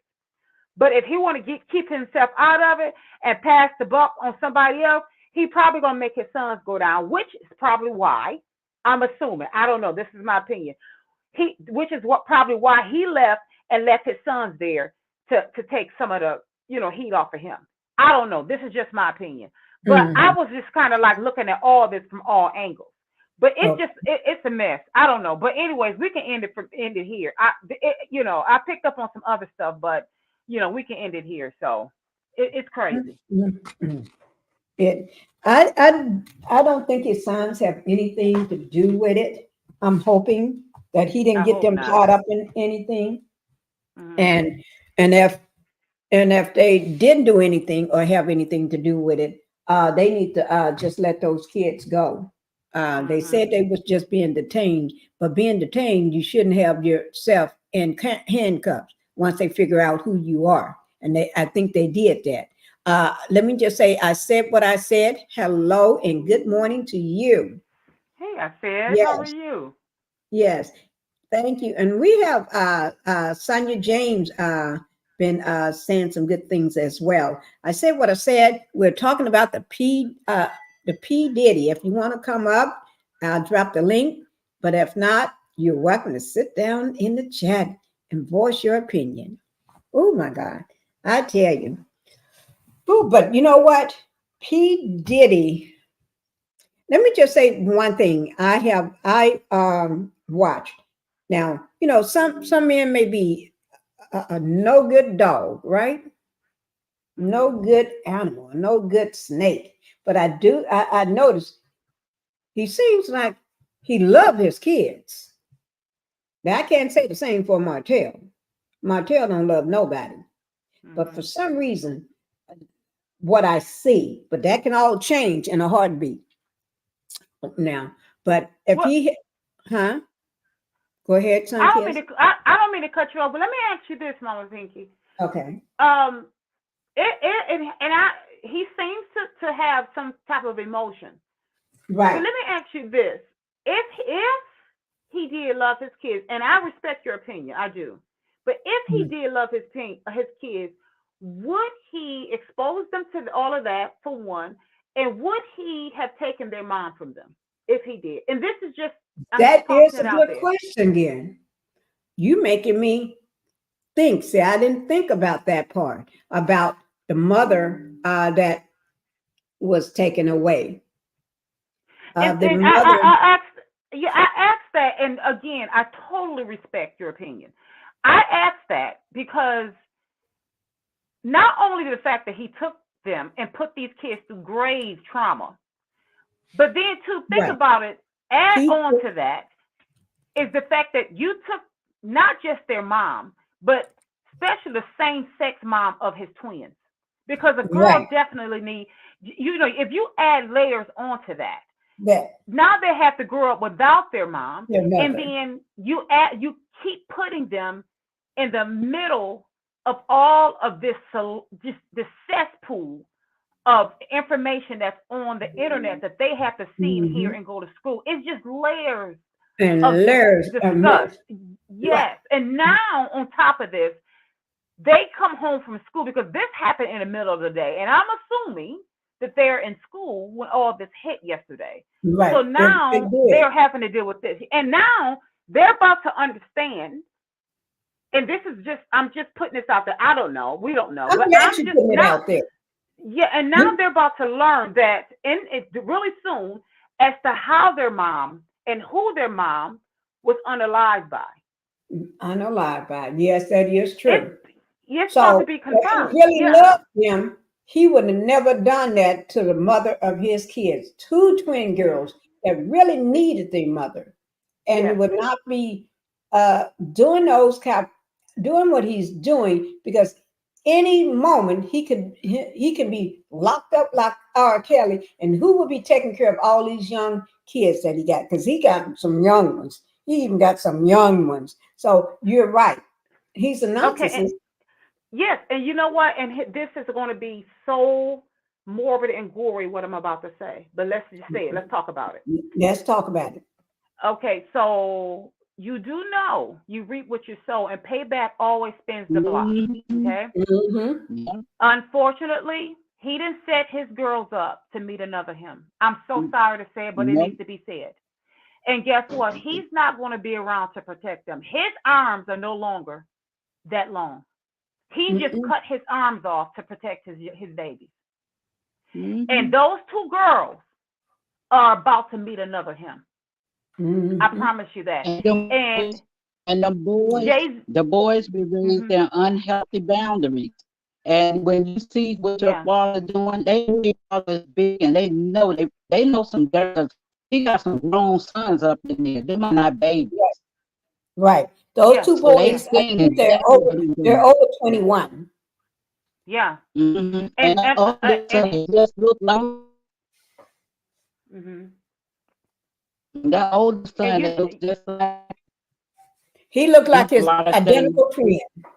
Yeah. He was doing some stuff too. It wasn't just and you know, when they see him around these boys, I forgot him, but he's light skinned, he got real curly hair. Not only short son, but the other one.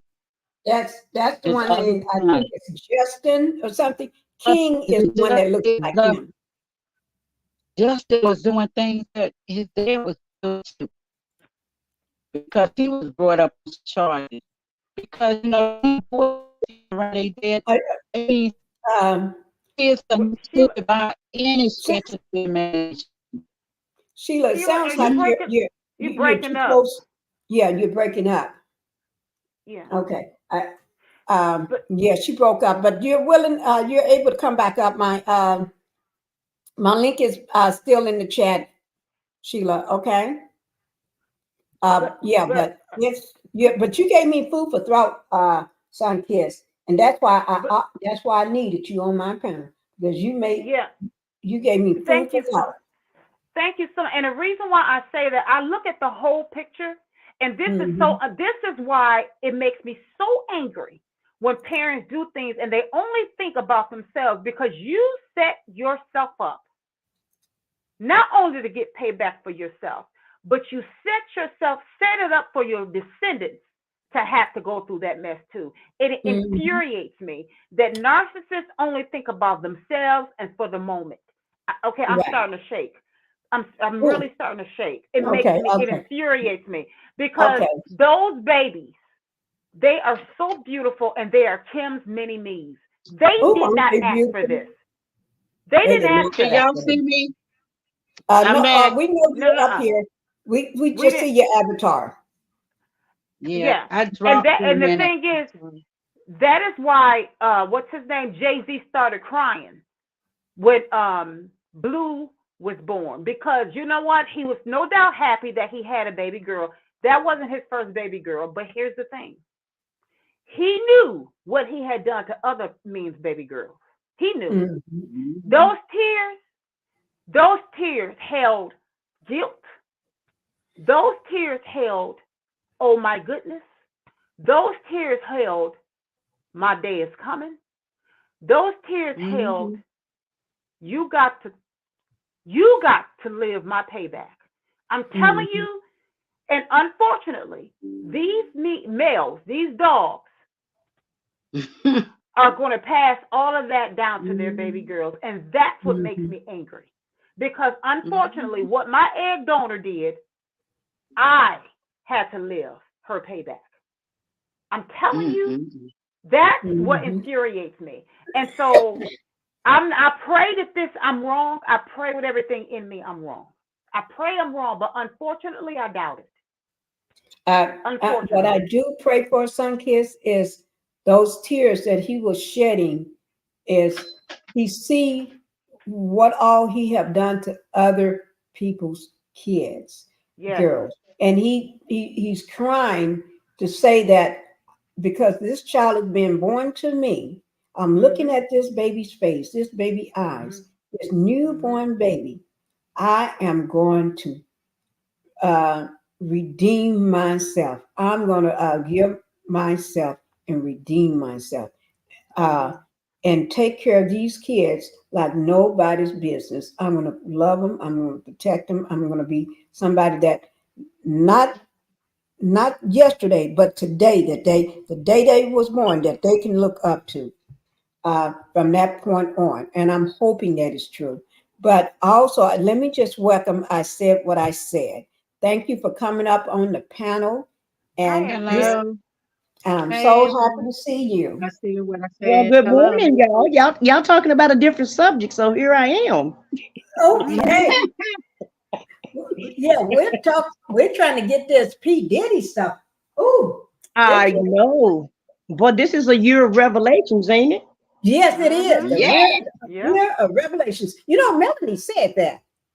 You know It that? is. Yes. Yes. Well, it's all coming fast. Yes. I'm going to give you the floor, Sunkiss. Go ahead and take it. Sunkiss or me? I said what I said. I said what I said. That's what I meant to say. Well, hey, Sunkiss, how you been doing, girl? I'm well, sweetheart. I've been missing you. How are you? I'm doing fine. Good. Yeah. I'm glad that they finally caught him. I am so glad that somebody is finally looking, finally let some of this karma come back on him. And I hope that they rake through him, and I hope they rake him through the coals and tie him to Tupac's and Biggie's situation, Kim's situation. And I want to know who got the ball rolling, because I watched the news, and the news said that somebody that was one of the victims called from the house and said that they needed help or what have you, and this is what supposedly have kicked this off.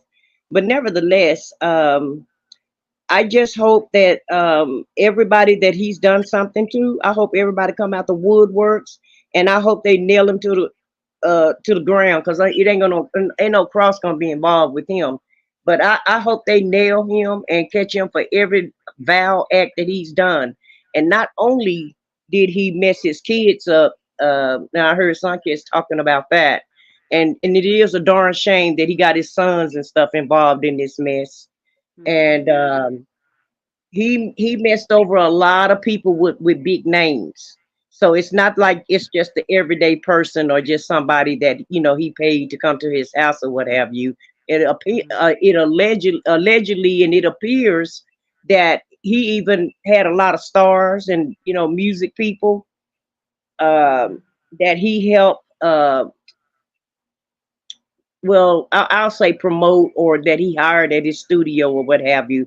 But nevertheless, he got a big group of victims, and they come from all walks of life, whether they're famous or not famous. And I hope that all of them come forward, and I hope they nail his butt. And it appears that he's on the run now, because they said that he's in the Caribbean islands right now.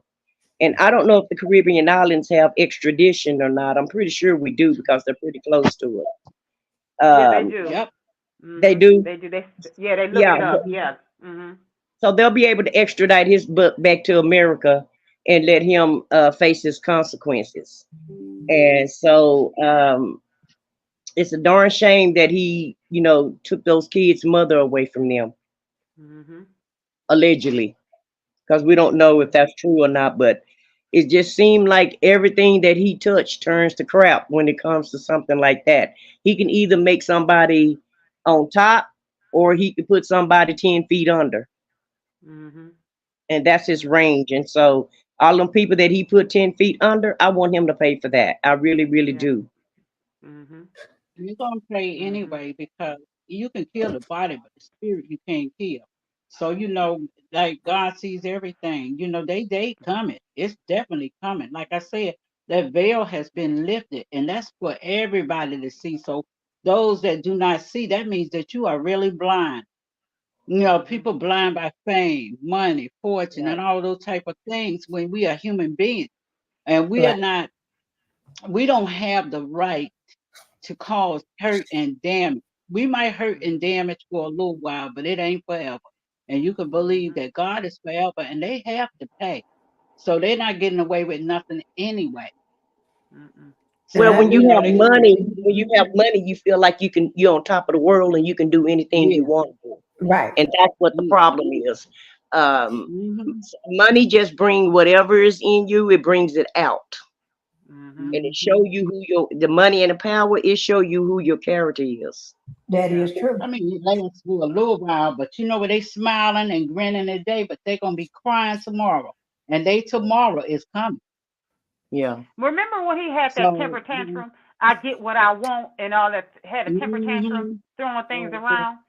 I get what I want. mhm, I get, see that right there, that's telling.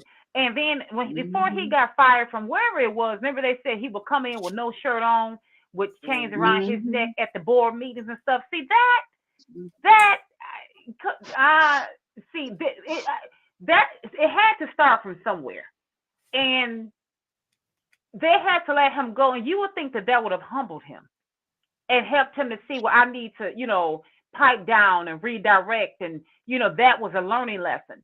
No, instead, he got worse. And so, again, as I say, with narcissists, they don't change. They get worse with age until the day they die. Ooh, They Well, don't. also too They though, don't. Sun Kiss, like when you're into something, Mhm. that's all you think about. You know what I Mhm. mean? When Mhm. your mind and is clouded and your judgment is clouded, and let's just say, like some people drink a lot, right? Some people do Mhm. drugs. Everybody have a vice, Mhm. and apparently this is his vice. Exactly. And yeah, and so this vice that he has, that's how he's like living in that deviant world where that's the only thing that he's thinking about. Yeah, he might do this or whatever, he may go to work and do this or that, but at the end of the day, in the back of his mind, that's all he's thinking about right. is Mhm. is, Mhm. is Mhm. how he can, yeah, how he can, And he have these don't have parties. no talent. He doesn't even have any talent. It's the people that he hired have all the talent. He Right. always pushing himself in them videos. Oh, take that, Diddy in the house. Right. And he ain't know how to do Right. nothing. Diddy Mhm. had no type of talent. He always jumping in people's videos or trying to show off with his old Right. coats and stuff. He is such a fool to me. I mean, Well, he's Yeah, just because I, like they. he's just like the ex-president. He doesn't have any yeah. talent either. But when you're a Mm-mm. great brander, sometimes people Living are in it. excellent branders. And when you can Yeah. brand your product, then you can go a long ways whether you have talent or not. And Right. that's what he's been able to do. He's been able to surround himself with the best talent, and he's been able Yeah. to brand it. And he Right. has that business sense to grow it. And so that's how he became so famous. And also, Right. another thing that I don't like about these music people, back in the day, they used to take the singers' money, royalties, Mm-hmm. they used to do And people give them bad, what they want. just rip them off. Well, that hasn't Yeah. changed. That Mm-mm. hasn't changed. No, Then Now they it that, have, hasn't. yes, but now Yeah, that it's we're the in same. charge, yeah, now that we're in charge, we're being gatekeepers just like they were. And right. so Mhm. Mm-hmm. that's what I don't like about when a lot of times when people get to the top or whatever, they just start acting like the rest of them. being gatekeepers and keeping people on the bottom while they, while they rise to the top. Right. And back in the day, also, sorry to cut you off, Sun Kiss, but back in the day, they had to pass a initiation before they even get a record deal. Before they had to get on their knees. Whether you're a man or a woman, you had to get on your knees, especially the men. Whether you're straight or not straight, it didn't matter. You had to get on your knees and you had to perform. Yeah. Oh my goodness. And then that videotape that. What? Yeah. That's what I was saying. It's the mindset. You gotta have you gotta be strong mentally and spiritually. Now, for me, I would have stayed broke. I'm telling you, because some things, like I said, all money ain't good money. And you gotta turn some things down. You got to stand on loyalty and integrity. Because can you give back your self-worth is priceless. You can't put a dollar amount on it. And a lot of people don't realize that. No, you can't. I would not. I'd rather work hard any day than to have an easy dollar. I'm gonna tell you that. Well, just like Pinkie said, back in the day, they had to do that initiation. Apparently, that's what Buffy was doing. Right. Yeah, All of them did that. That's why you see Justin Bieber and Usher. And Usher, yeah, Usher too, allegedly. All of them. Miss Pinkie, I'm gonna tell you a little. Well, it's not a secret now because I'm telling you all guys together. But I went to a party and it was a bunch of celebrities. They had more cocaine in there. I thought I was at a ski resort. That's how much was in that place. Right. Oh my Lord. And like I say, I'm grateful that I didn't have to touch, be in that kind of situation where my desire for that kind of thing wasn't there. I had to walk out of that party. Ooh. I said, oh no. I said, And see, this is when you got deep respect for your parents and your grandparents. And I said, this is not what they anticipated for me to be surrounded by. Because had I gave in, who knows where I'd be at today? I don't know if I would have lost my mind or if I'd been on the street, or anything. I don't know where I would have been. But I'm just glad that I had that type of strength in me where I could walk away from a situation, dollar or no dollar. And a lot of people don't have that kind of integrity. That's God. That's godly integrity. Well, I feel like that's why they call it Illuminati, because, like you said, it's an initiation, and it's not only in the music world; it's in the Hollywood world too, and it's all falling down. London Bridge is falling down, and I'm glad that it's crumbling. But at the end of the day, I'll be glad, and I hope. I don't want to discourage anybody. But I'm just this type of person. I'm just blunt and real. I hope they catch TD Jakes up in that too, because I feel like he had something to do with it also. As many pictures as he taken while he was there, because he's always there. I was looking at TD Jakes, and I sat up there and saw him in like a crop top and some shorts. I said, oh my God! Like a big crop top. I don't want to see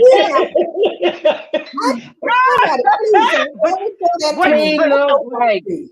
Well, see, I feel like it's a lot of them got their butt cheeks clenched because yeah, they clench real. Let me bring that video up. How to clench them butt cheeks. He looking like Saucy Santana. Baby, let me tell you, everybody involved, them cheeks are clenched hard and tight. When I saw that, I said, he in there looking like Saucy Santana. I said, why is he up in here? What was his purpose of being over there? I said, he played too much. But it came up on, see, it's all about the money and the status. That's what your greed got you. That's what your greed got you. You can be a spiritual advisor, but that don't mean you got to be at their house. Here, you can do spiritual advising on Zoom. You don't have to go there and be in person. Thank you. Thank you. So you wanted to participate in these parties. So I hope when London Bridge fall down, they go ahead and pick your butt up too. And just like his pants fell down, his image and his reputation, and everything else. Yeah, his cheeks are clenched also, and I guarantee you, he's doing a cleanup right now. He's cleaning up on L9 right now, and you can't clean these phones and computers up You got that crap downloaded on your computer. One thing about the internet, it's there forever. And Wow. you can run, but you can't hide. And you can Well, I'm clean. getting ready to show you how to clench them butt cheeks. I want to see how to clench them butt cheeks. I got to show it. Y'all just take a ride on my bus right quick. We getting ready to go to church. Clench them butt cheeks. Here we go, guys. But you know, Here we TD go. Jakes had me laughing. Oh, let me do this here. Teach like that, okay?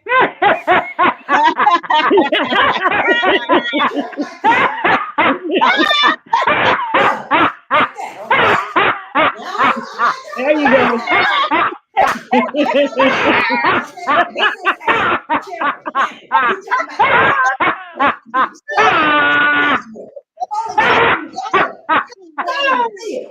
Preaching.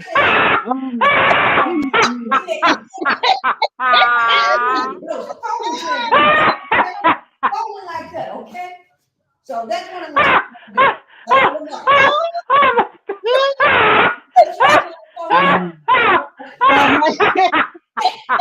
See what I'm doing, okay?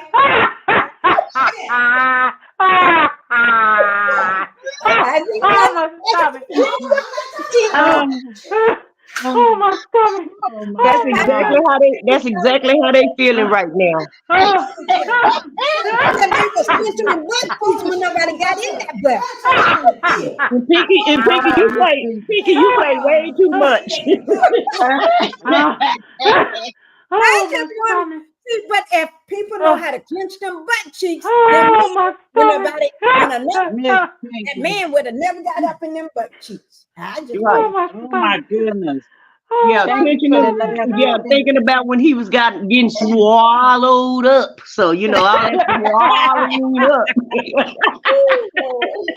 Have you ever been swallowed up? Oh my stomach. It was made last year.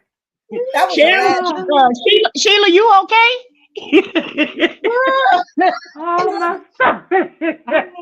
Miss Pinkie. I'm sorry. I thought she was gonna pass out. Oh my God, I'm sitting here crying. I got something for everything. I got something for Miss everything. Pinkie.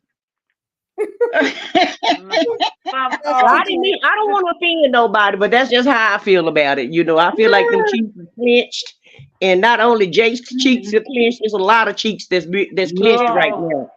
Because, like I said, they all finna come tumbling down, and I really feel like there's gonna be some important people that's gonna, come forward. And so that's why come Puffy left, because even though he was in the Caribbean island, he was not having a good time. Them cheeks was clenched. He probably was hiding in one of them closets in that hotel that he was in. Well, trying to pay somebody to get him to whisk him away to a private island. But he, and his day is coming, and I'm really glad because he done did way too much. Maybe he can find it all day long up there in the penitentiary, since he liked to turn around and have them freak offs. All the men up in there, he can freak off. They'd be happy to have freak offs with him because he knows how to organize them. Well, he was in jail. He got to pay for it. He was in jail in that movie with Monster Ball, so maybe he may want to pull that back out so he can reminisce and know how to act when he get there, because that's where he's going. Yeah, I know they say that. I mean, his ex bodyguard Gene said that he likes to wear plugs that in certain areas. Oh, he sure did. And they went to that store, the adult store, and he had his bag, and he was just dropping stuff in there, stuff in there. And then he would go by and see what he'd reach up and get stuff and drop. So Gene go behind him and look at, oh Lord, he just put a butt plug. Who the F leave their kids like that though? You on the run and shit, you gonna just leave your damn kids at home? But see, it's like y'all on your own, y'all fend for y'allself. And I know you got servants and shit around the house, but still, kids need guidance. You can't just leave the country and leave the kids there. That was so cool. They had his Because he's kids thinking strolled about out on the, they had his kids stroll all out on the curb and shit, you know. Yeah, They sure did. had I got something. pictures of it, but Yeah, I've like been how you gonna leave your kids to clean up your own mess? That is crazy. because they yeah. only think about themselves. You know what? When I saw that, I said, I knew this man. I knew he was a social. I knew he was a narcissist. But this right here just paints the full picture. It put me in mind one time. My egg donor. It was like late at night, and I was washing dishes, and she was in the room sleep, of course. And somebody was trying to come through our basement window, and I Right. ran in the room and said, somebody's trying to break in, coming through our basement window. She jumped up, grabbed her coat. Now it's 5 of us, and at the time I was like, I was 10 years old. My brother was 11, and then my brother underneath me was 6, and then the twins were like 4. And I said, somebody trying to break in our house. She jumped up, grabbed her coat, took off out the front door, running down the street, beating on doors so she could be saved. Now, I remember my brother that's 11. He said, my brother that's 11, that's over, a year over me, he yelled as she was running out the door and said that my twin, he wouldn't wake up. And he said he won't wake up. And these were her words. She said, screamed out, leave him. These were her words. Leave him. Leave him. Oh, Lord. And as I'm trying to scurry up, with my brother and I are trying to get the younger ones. So we get them, and then we're trying to grab them to run down the street. And I promise you, she was all the way up the street till we didn't know what she was. She got that.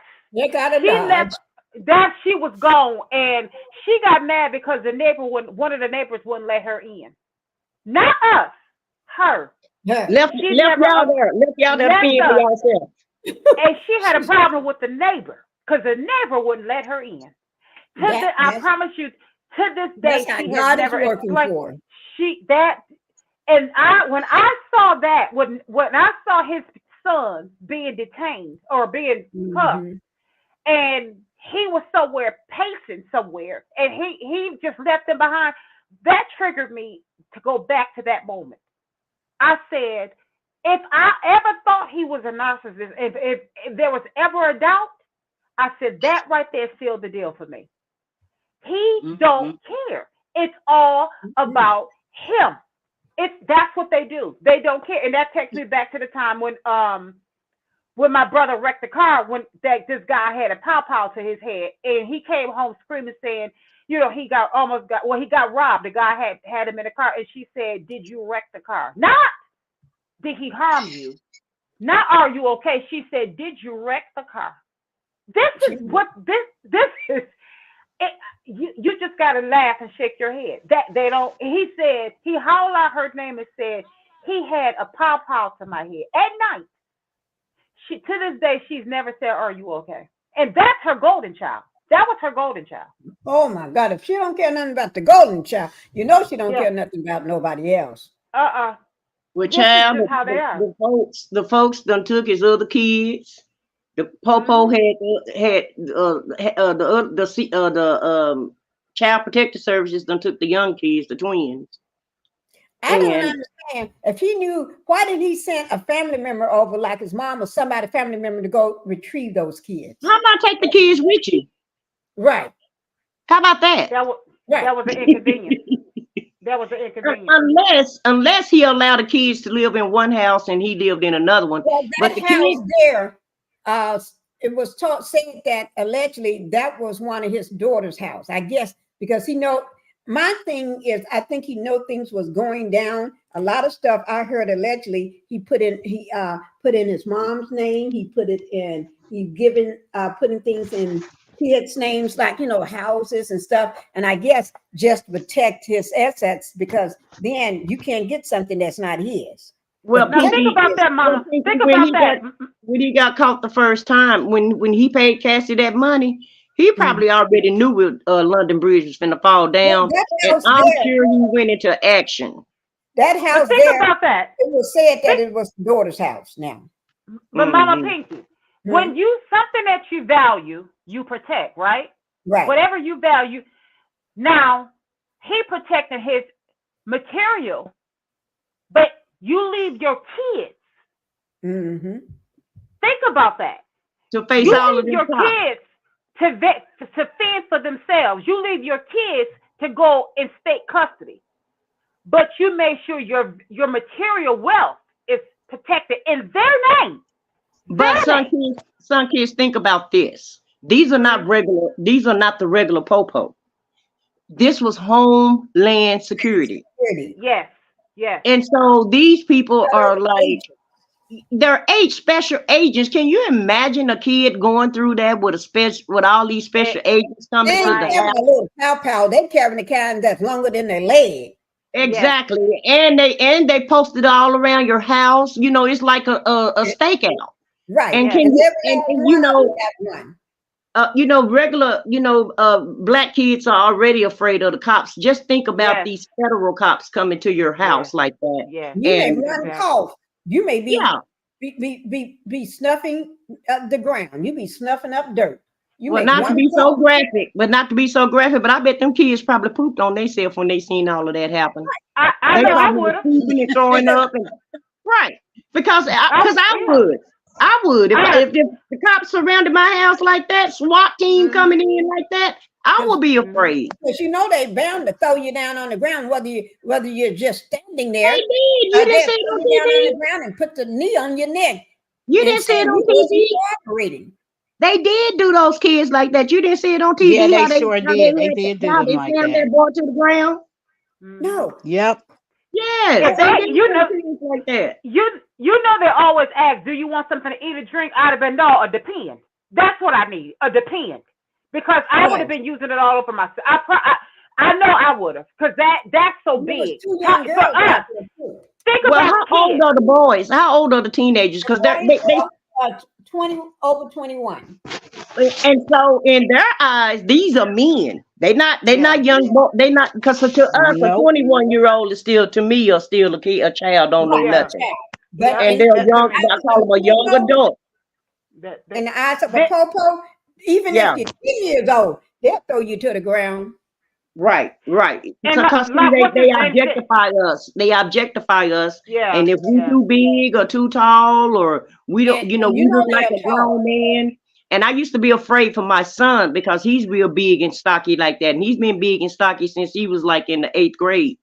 And both of these so they won't look at their face, and they don't really know how we age or what. They know how we age, but they don't care. So they'll just say he a man, Right. Now if it's when it's them and they're 18, then they'll say a teenager. Right. And then don't forget, whether you're doing anything or not, you can follow every rule. I feared for my life. That's why I had him on the ground. That's why I had my knee on his neck. Or that's why he's done implicated those kids in this ring that he had because allegedly Al B. Sure's son was doing some stuff to a woman as well. So you done taught your sons how to just treat women horribly. And you got your daughters just watching all of this crap. And like Sunkid said earlier, you just making your kids deviant juniors. Yeah, they're desensitized. And then you're leaving them to take the fall. That is so, I don't even know what word to say to describe that. That is so foul for you to leave your kids there to clean up your damn mess. That's nefarious. You can't get more nefarious than that. And then you teach them this, then you drop. That's why when people say, "Oh, these kids these days," parents teach them this. They're a product of their environment, and then they act like they didn't have anything to do with it.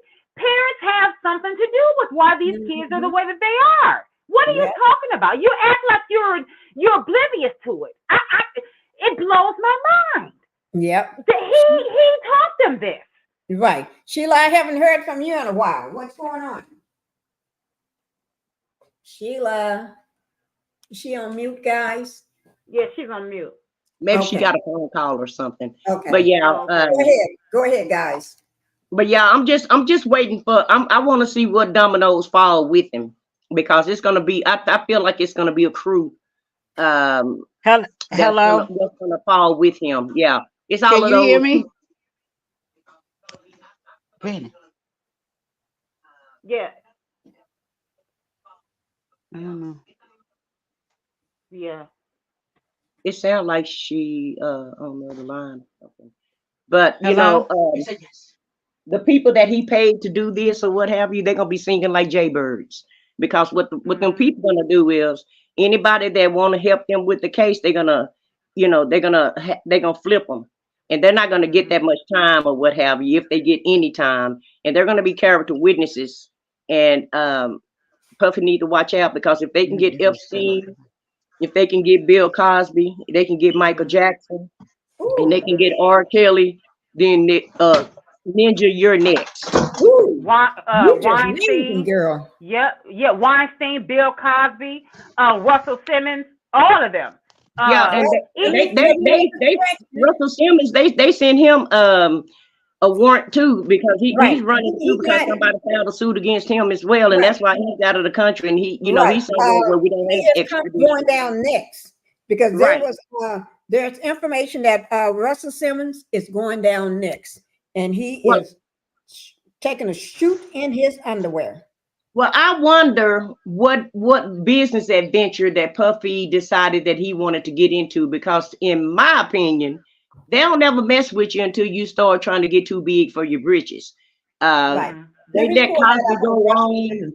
Yeah, they let Cosby go on forever, but when he decided he wanted to try to buy NBC, then okay, it's time to take you down, bro. Yeah.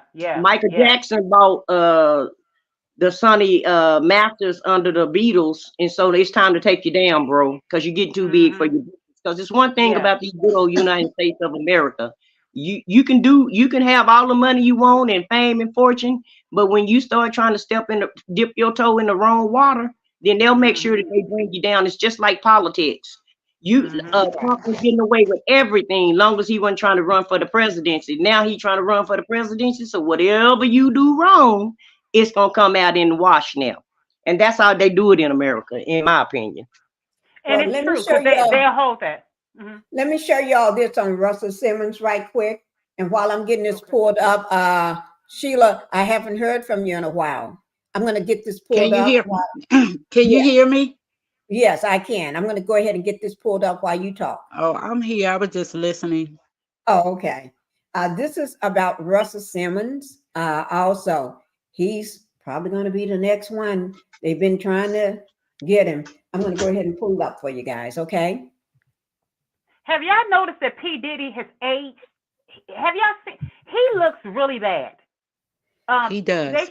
They showed a picture of him. I said, "Oh my goodness, he has aged. He looks." Yeah, but he be taking that. But he be taking that stuff. They said he be doing all kind of. Cassie said, you know, they be experimenting with all kind of drugs. He looks horrible. And he be putting dye and stuff in his hair, and now that's done changed. The gray you starting to see it. Yeah. Okay, this is about Russell Simmons, guys. I hope everybody can see this. Yeah, he served a lawsuit while he was in Bali, and you can see the date on this. This is 3/25. This was 2 days ago. No, yesterday, 2024 at 5:24 p.m. Okay, and here he is right here, Russell. Okay.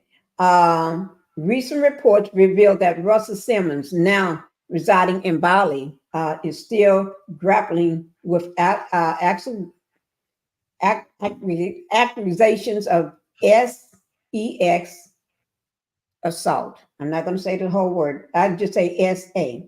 Even in this remote location, allegations have followed him to Bali, where he faces legal actions. Okay, the Daniel John, whatever A is, process server, delivered a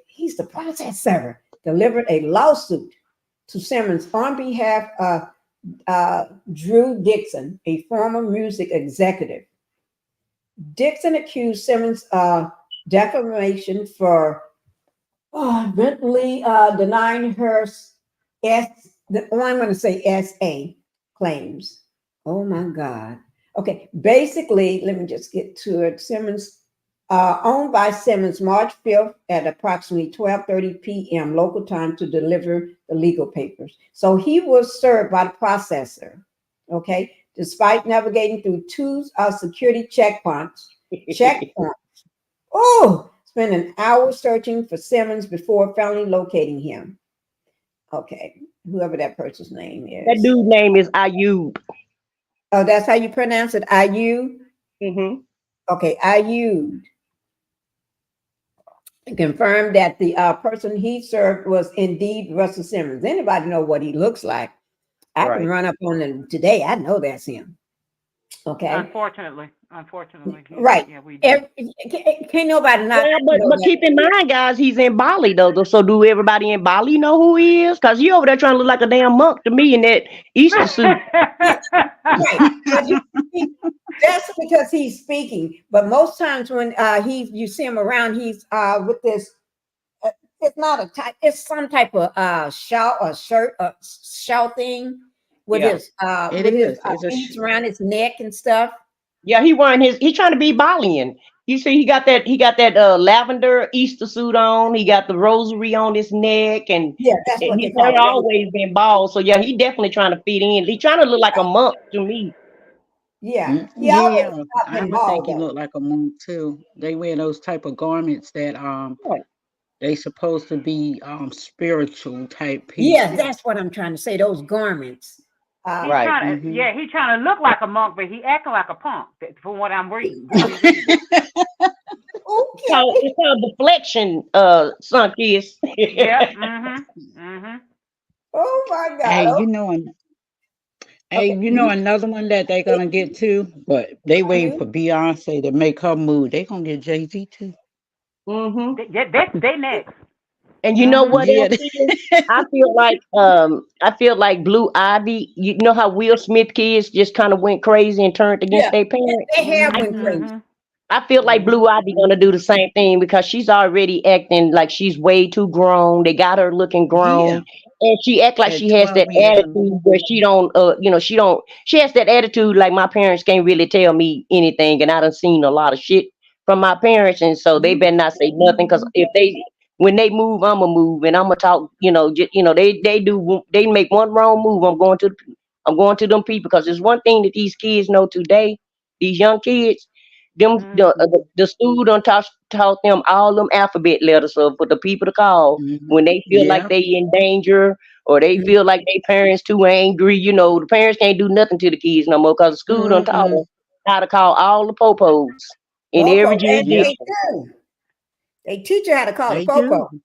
Yeah. But if anybody having children nowadays, I tell you, do not wait till your children get 7 and 8 years old. You discipline them from the time that you can able to talk to them, even straight in the womb. You read books and good books. Don't put nothing, that's seriously dangerous in their heads while you're reading books. So self-help books, the Bible, stuff like that. You got to read positive things. And then when you get your children, you start disciplining them right away. You don't wait till they get 7 and 8 years old. Discipline them right away, and they'll listen to your voice. Well, Sheila, you can't read no book, Sheila, when you on tour when you 5 with your mama, all on the stage and shit. So there's no way you gonna be true about Cat in the Hat and Dr. I'm talking about them. I'm not talking about them. I'm talking about those that are listening and that's young parents or going to be parents soon. Right. I'm not talking about them. They gone. Right. They are gone. Ain't nothing that you can But you know what? But it's right. That's why in the book of Timothy it says, train your child from infancy. And then in Deuteronomy chapter 7, and this is not to be preachy, but Deuteronomy 7, it says to inculcate discipline in Ephesians, on the road, when you're laying down, when you get up. It's not just do it here and there. That's irritating the child. You let your yes mean yes and your no no, and that's the message. You have that's why when they say honor your mother and your father, that's in Galatians chapter 6. And then it says, parents, do not be irritating your child. Don't give your child a reason to look at you and not want to honor you. People always say, oh, you must honor your mother and your father. Yeah, but the parents have a job. a parent has to make sure that child wants to honor them. So these parents that's why these kids are walking away and not looking back, because a lot of these parents Yeah, because children, they also, you know, that scripture at 2 Timothy 3:1, it tells you 1 through 5, it tells you that we're in critical times. It's hard to deal your with. The last day. children will be unthankful, disobedient, you Mhm. know, ungrateful, haughty, puffed up with pride, learning, but yet learning, never coming to an accurate knowledge of the truth, which, you know, they're not teaching them anything. So that's why they're so disobedient and out of control. And the Yeah. people like Puff Daddy, Jay-Z, all these type of rappers and stuff, they're creating disassembled communities. They don't believe in the family structure anymore. They think because, oh, I got all the money. Because let me tell you, let's be real. Jay-Z and Puff Daddy and all of those rappers and stuff, they ain't had no money. Wouldn't no woman look at them because they are not no good looking men. That part. And only the biggest lesson to learn, whether it's Jay-Z or whether it's Tyrone down the damn street. When you're raising kids, you can't be their friend. Parents and kids are not friends. It's okay to be friendly, but my kids they automatically know. I have a daughter that's 40 and a son that's 26, and both of them know. I tell them all the time, I'm not your friend. I'm never gonna be your friend. I'm your mother, and I'm always gonna be your mother. And that's a big difference. That's how they raising these kids now. They're raising these kids to be their friend instead of being a parent to them. Right.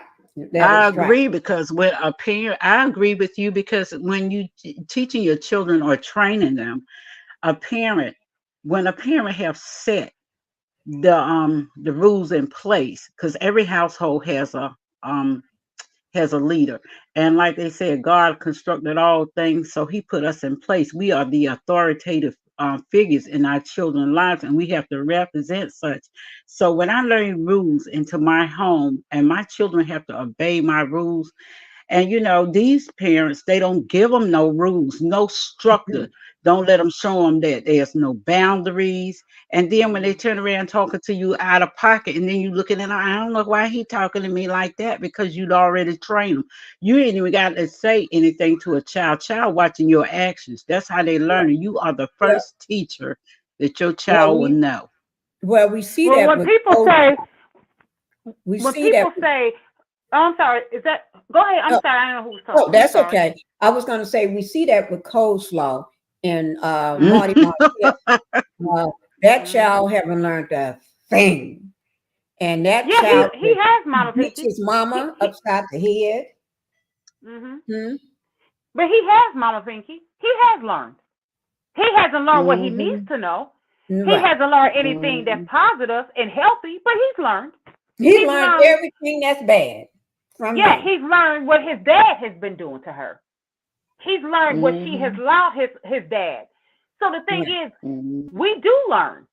We're hardwired to do what is wrong. Right. So we can learn what is right, whatever what's inculcated in us. That's why when Coleslaw Martell allegedly slapped Coleslaw down in the street in front of the house. Baby boy decided to kick her, and that's when the young man came up to him. Man, it don't take all that, and I know who that young man is. Saying it don't take all that. You know, Coleslaw remind me of.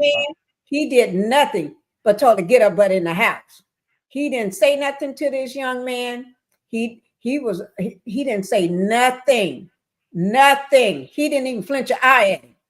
He just got his butt on in the house too. Because otherwise it would have been. She remind me of Marlene. She's gonna be a Marlene Jr. When that boy get done with her, she's gonna regret it. Cause I'm telling you, he gonna be beating her, and he gonna be telling her what to do because she allows the certain. You know, he just a boy. He just a boy. Yeah, he gonna be a boy beating your behind.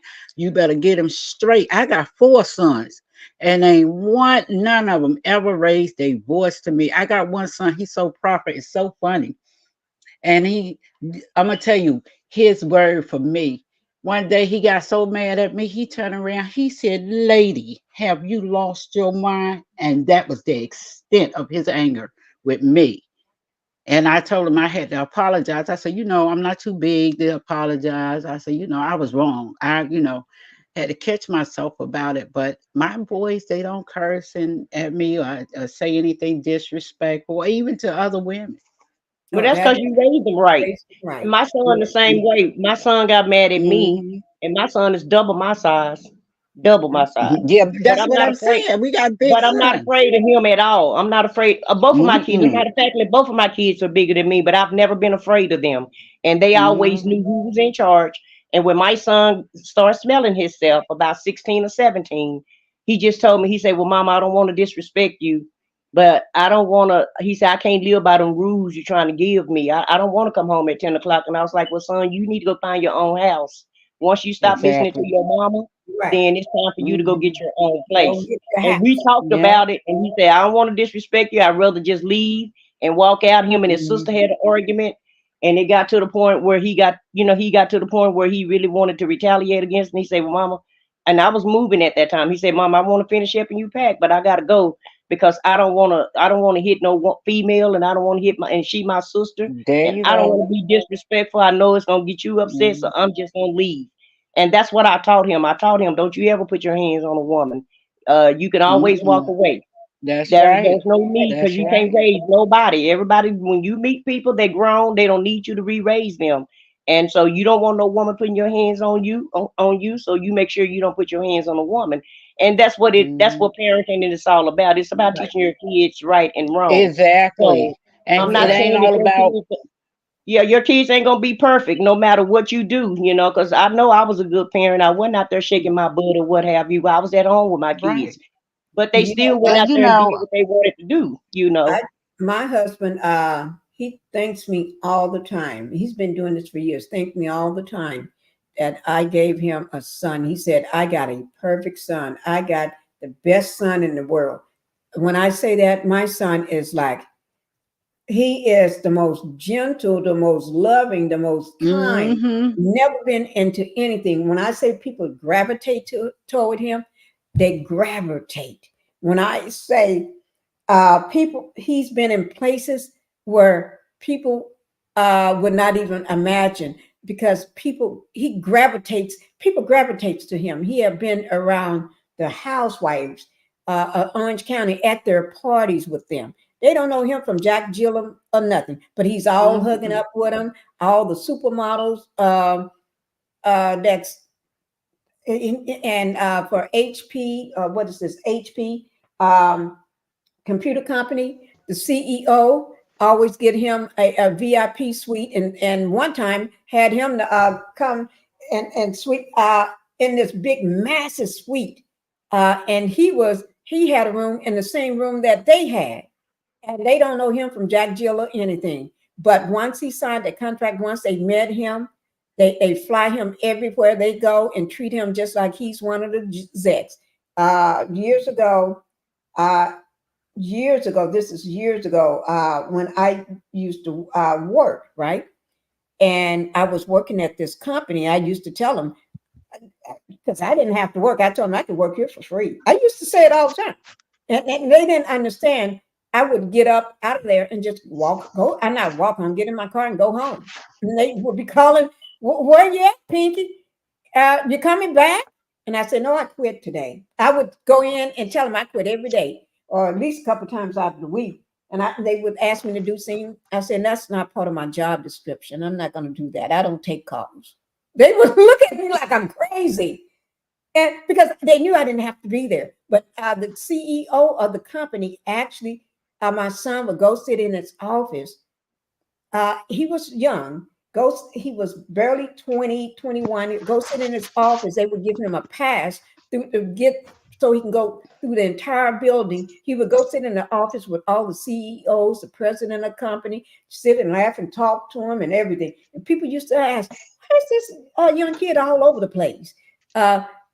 He gravitates people just and gravitate, and people will always say, oh, y'all must, how do y'all know to see? And I told him I don't know him. Maybe he know my husband, but I don't know him. But I would quit almost every other day and tell him I don't want to do this and do that, and just get up and leave and go go for lunch, never check out, just go do what I wanted to go do and come back later. And people always say, Pinkie, you know, other people need a job, and here you walking out on jobs and telling you quit every day and they need a job. I said, okay, well, y'all can take my job. Somebody give my job to somebody that needs it, right? And they was getting ready to let somebody go. And I actually volunteered, why don't you let me go and keep them? And I used to do that all the time. But my son was so wonderful. He gravitates, people gravitate, huh? People gravitates to him. We did everything at our house. Everybody wanted to know him. You know it. They wanted to know who he is. He's just that type of person. It's like that's what. If you ever notice, I always call him Master Jordan. I always call him Master Jordan because he's. I don't know. But anyway, it's not about me. But I just wanted to say I love my husband. I always say, I'm so happy that you gave me this son. And that's the only son I have. Well, Because people can feel good energy. People can feel when your energy is bad. They can feel when your energy is you know, is not good. And Right. so when you exude that to people and you're around them, like you say, when you speak, people listen. You know, and so people gravitate towards me that way too. They say I'm blunt. They say, you know, I'm real. But You for are. whatever reason, when I speak, they listen. I But listen. but you know what? That I get that. One time it was a guy. I went into the gas station. It was a black guy. I was paying for my gas, and he said, "You have a good energy." And I said, "Thank you. I kind of get that a lot." And I was like, "What? That's weird." I I get that all the time. And at first I was like, "What is this?" And this was a few years ago. And I said, "What is this energy thing everybody keeps talking about?" You know. And Yeah. I have gotten that from a lot of people. And I said, let me start paying attention to what this is. Because a lot of young kids would say that, and a lot of young kids would gravitate to me. And it was one young girl just a couple of weeks ago. I was talking to her and giving her some advice. And You know, she was a fire. But she said, can I, tears welled up. And she said, will you can I hug you? I said, yeah. But,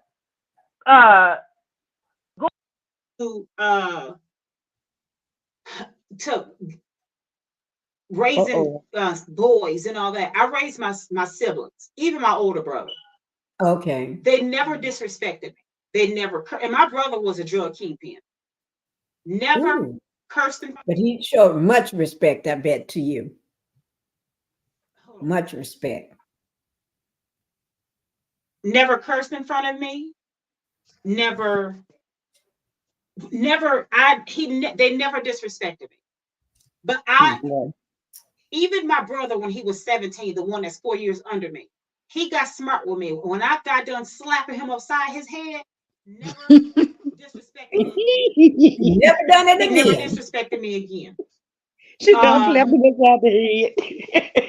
That sounds like something I said what I My older said. brother, one time, he because of my egg donor, he cursed at me once, and she had him choke me. This was like a few years ago after I walked away. And he cried. They said he cried, got in a fetal position and cried because of what he had done because of her. And I never had to worry about them ever disrespecting me again. And I knew he was doing that because of her, because she was angry because I wasn't Because of the egg donor.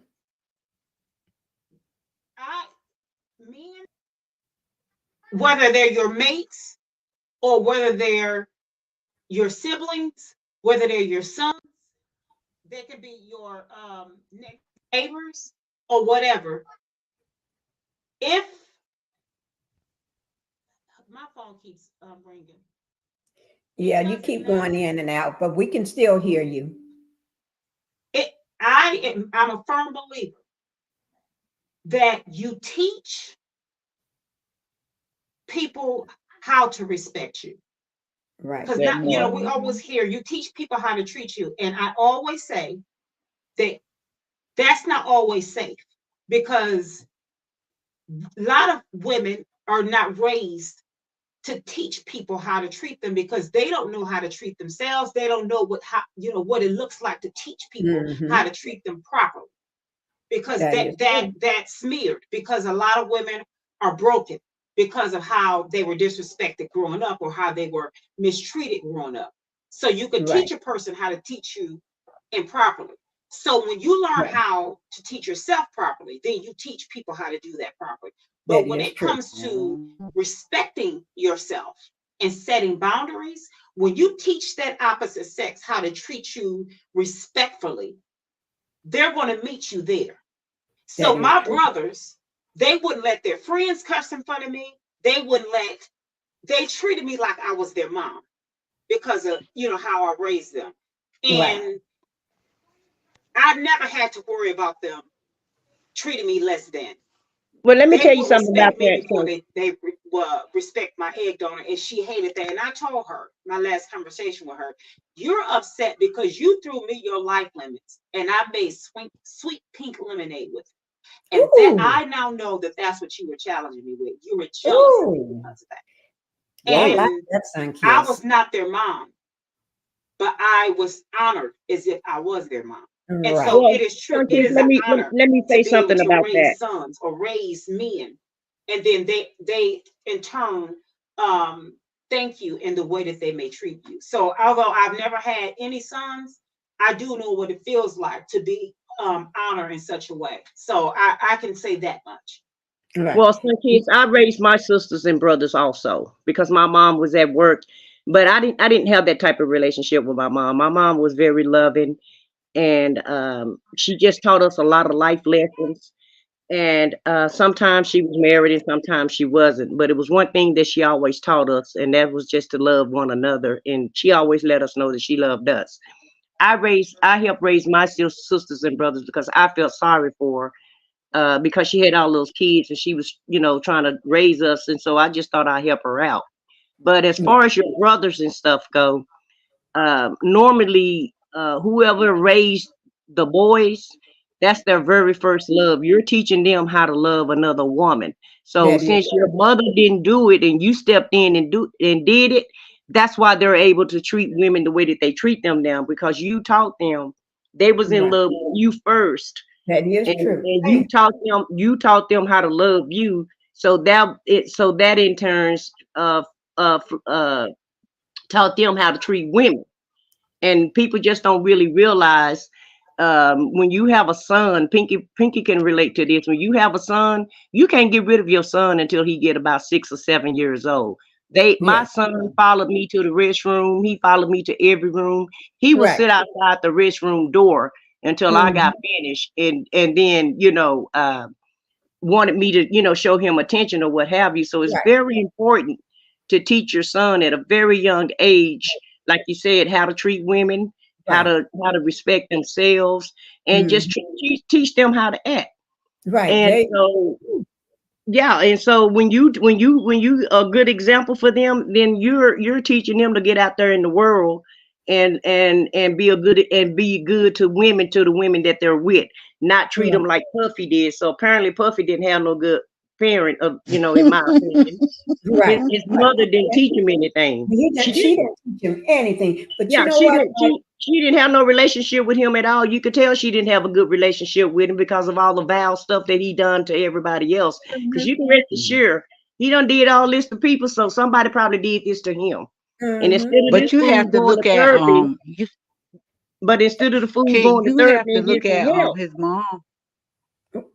You got to look at his mother too. Do the history of his mother as well. Well, that's what I'm saying. Go ahead, son. I said. But that's what I'm saying, though. Apparently, him and his mother didn't have no good relationship, because when you got a great relationship with your sons and your daughters, all your kids, when you have a good relationship with your kids when they're young, I'm not saying they're not going to make mistakes and they're not going to do stupid stuff, but it's one thing about it, when you put some values and some morals and some ethics in your kids, they're not, even though they're out there doing some wrong, they're not finna be out there doing everything under the sun. Right. Right, Yeah. that is You know, true. when I realized that my son was a man, let me tell you, and I think it happened with all of them, you know, they came to me and they said, what, you know, and it's like, it felt like dominoes. And they said, Mom, I want you to know something. Don't buy me nothing else. I want to buy my own. I don't feel right for you to buy me anything. I'm at a point where I want to, you know, do you need something? Or if you need me to help you. And I said, no, just save your money and stack it because you're going to need it. And but the thing is with the boys, you know, I have 4 sons and I look like the kid amongst all of them because they're all bigger than me. Even my youngest one, which is he's in high school now, he's 11th grade, and that's the last of the Mohegans. But everybody else, they grown and on their own. But I have some good male sons, and they now in there trying to build their own careers, and they are focused more or less. And one thing I like about them, they do come before me and ask me certain things, whether it come to women and things of that nature. And especially if one getting under their skin, they come and talk to me and kind of vent, and I hear them in the best place I can. You know, we keep it scriptural basis, and then I use some of the human standpoint in it, so that way they can have that balance. All right. Thank you, Mhm. Sheila. Thank you. I said what I said. Uh, let me just, I will be doing I was just letting Sunkiss know that I thank her for coming up on the panel with all her wisdom and everything. And I was just writing that Mhm. after Sheila finished her comments, I will be doing a second live tonight. Because I know it's going to be other developments on the P. Diddy saga. And so we're going to be Mhm. doing a second live tonight. It's probably going to be about 8 o'clock or 8:30. That gives me time to do some research and everything, some more research, because the last they did show of him pacing outside the airport. So I'm not sure whether he was able to get on his plane and leave, or where the destination was going, where he was going to, and what happened with the kids. And so that's what I want to touch on, whether his mom came and retrieved the kids from wherever they took them or wherever they are, or what family member got the kids, and found out also where is P. Diddy. So I'm going to put a call out and find out where is P. Diddy. I'm going to ask P. Diddy, where are you? No, I'm not going to say where are you. P. Diddy, where you at? Where you at, P. Diddy? That's going to be where you at. Where you at, P. Diddy? I got to talk the hip hop way. Where you at? I can't say P. Diddy, where are you? I got to say P. Diddy, where you at? That way they understand. If I say P. Diddy, where are you? They're gonna say, who the heck is that person talking? That must be a clear skinned woman. Want to know why but if I say P. Diddy, where you at? They know I'm down with it. I want to know where you at. Okay. So that's what I'm gonna do. And I hope Okay. everybody be here tonight for that, because I'm gonna go ahead and start digging, try to find out where P. Diddy, where you at? And then I'm gonna find out where the kids and everything, and any new developments, because this is just popped off yesterday, and everybody can tell. You know how with certain things you can tell where you were when it happened. I can tell you what I was doing when it happened. I was sitting here at my desk. So trying to put some stuff together about Stormy, because I already got her file, stuff that you all don't know about. Mm. I got some more stuff on her. Yes. And I was putting that together actually when the word came across. So I stopped it. Stormy, she should be happy that somebody interrupted me. A bigger story, but I haven't She forgot about ain't it. got enough. Well, this is, you remember that story? Well, I'm not going to give nobody a heads up on what I'm going to talk about, but when I drop something on them, is nobody ain't heard it yet. They haven't heard it yet when I drop it. I tend to drop stuff that nobody heard about it yet, because I go to my site and get it. The expensive site that I pay $50 for and $5 for every case. I'm gonna have to soon get rid of that sucker. That costs too much. And Well, I I'm found gonna set up another. my computer so I can get on tonight. I'm gonna fix my because I was working on trying to work Yeah, up you this was little working in the on it when office. I tried to get you to come up. Yeah, because I was trying to set up. I got on my phone because I didn't even finish setting up my my computer in there because I got a little small office. I got to get I'm trying to get together. Okay.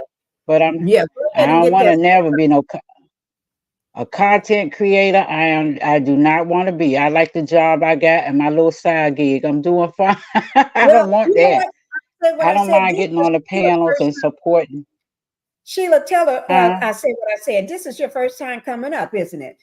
Yes, it is. This is my first debut on the Miss Yes. Pinkish house. Thank you for inviting me into your household. I appreciate it. You're welcome. And I said what I said. Do Mhm. she seem like she's new at this? Seems like she's been doing this before. Would you Yeah. think she was new or been doing this before? Who, me? You No, talking about I'm Sheila? not. Oh, Yeah. yeah, she sound original. Apparently she's Mhm. been speaking to people before. You could tell that she's a speaker. If she Right. came up on the platform, so I don't know if are you doing short talks at church or something, or work or Mm. communications? Well, I did computer programming and communications, and I worked in a lot of places. I worked in pediatrics. I have a therapist license. I even know how to do contract work. I'm talking about building, so I can help Marcel with that on how to build a home. The only thing I don't do is electrical work because I'm scared. I don't like electricity. I don't dare touch that. But anything from building a home, I can pretty much build a house on my own self. The That's why you were electrical, so comfortable. everyone. Well, girl, can you come to my house, girl, and remodel my bathroom? I tell you, After that, I I'm gonna just be put a calling floor on you down from in my time to dining. time, Sheila. Well, But well, I I just just I put can on tell there. that you spoke in the past, because most people that's in communications, or like you said, a Mhm. therapist, and I can tell that you've been in the Right. communications When she field. told me it was her first son, I'm thinking, not really. You don't sound like you're new at this. Right. Yeah. I was a little nervous At the, because I at the never end of the spoke day, on. though, Wait, guys. I just raised my drink all over. I was a uh-oh. little nervous. I mean, because I never spoke on a panel, on social media or YouTube and Yeah. things like that. I never did that because I have seen, I've been sitting in the bushes watching for a long time because so many people, I said, these content creators, a lot of them that are not, millimeters, and they fighting back and forward with other content creators for Right. what? That And I part. was like, And that part, Sheila, I'm like, it's social media, it's entertainment. Why the hell are y'all fighting? It's crazy. exactly. It's enough money for everybody to get, or enough topics for everybody to speak their voice. And I don't understand why everybody is doing all this fussing and fighting, because it's unnecessary. Very And unnecessary. exactly. And I was sitting up there and I was looking at it and I was like, I don't even, I'm should gonna I tell even y'all get something. into? I'm gonna tell y'all something.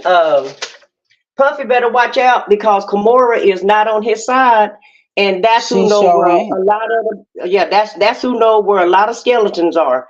And so Her, um, Russell and P Diddy both better be careful, because Kimora is mad at both of them, and I really feel like she's gonna be an instrumental witness, or either maybe just yeah, providing she was best information. friends with his kid's mother. She was That best part. friends with his kid's mother. Yeah, so that's why I So feel like she's gonna be a great character witness, and she's gonna tell everything that she know and saw. it's disturbing to watch how these men act. I don't even know. I'm black myself, and I got, my father, my uncles, all of them. They never act like this. I have never seen men that act like this It's before. because of the money and the power. It's the money. But it's Hold on one second. ridiculous. Hold on one second. Pinky calling me.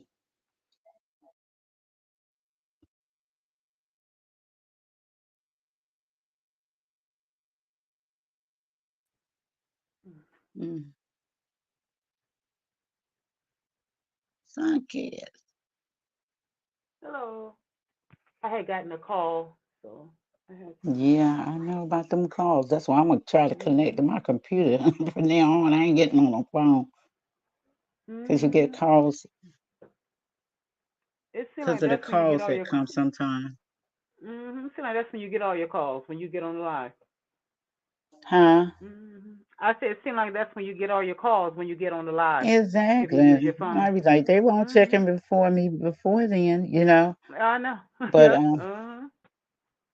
so I say most of the time, anyway, I use the computer, but I got this new one, so I'm getting ready to set it up so I can do I ended up. everything on.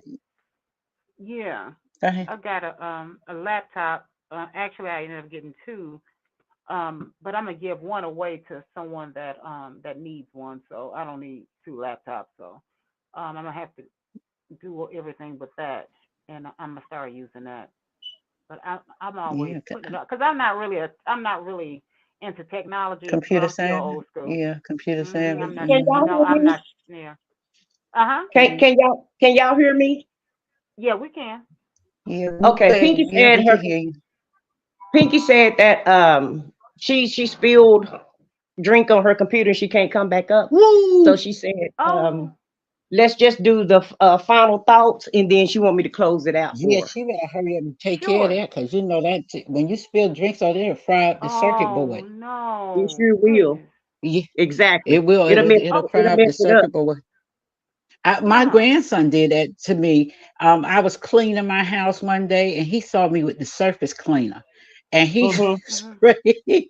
He and I, I didn't. I was so glad that I was able to, be understanding because, I said he was just mimicking what I was doing because he grabbed a rag and went and sprayed the surface cleaner, but he happened to do it on my computer, and that's not what I usually do. But I didn't get mad about it, so my son just took it apart and he put it back together. I said, maybe I should tell him to spray that surface cleaner again because it's working better than Oh wow. that he sprayed the Okay. surface clean. But my son Yeah. took it apart and he put it back together for me because they really good at computer too. These kids are technology savvy. Right. That part. They raised on it. Yeah, because I used to You take know. my kids to work with me. I used to take them to work with me when I worked in pediatrics, and I showed them the basics, and they kind of flourished after that. I ain't have no problem.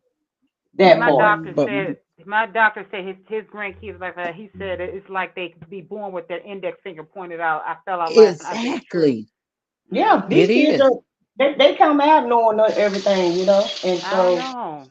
it ain't much that Amazing. you got to teach them, and whatever you don't teach them, the internet will teach them the rest. I know. It's Yeah, amazing. but that's why you gotta pick.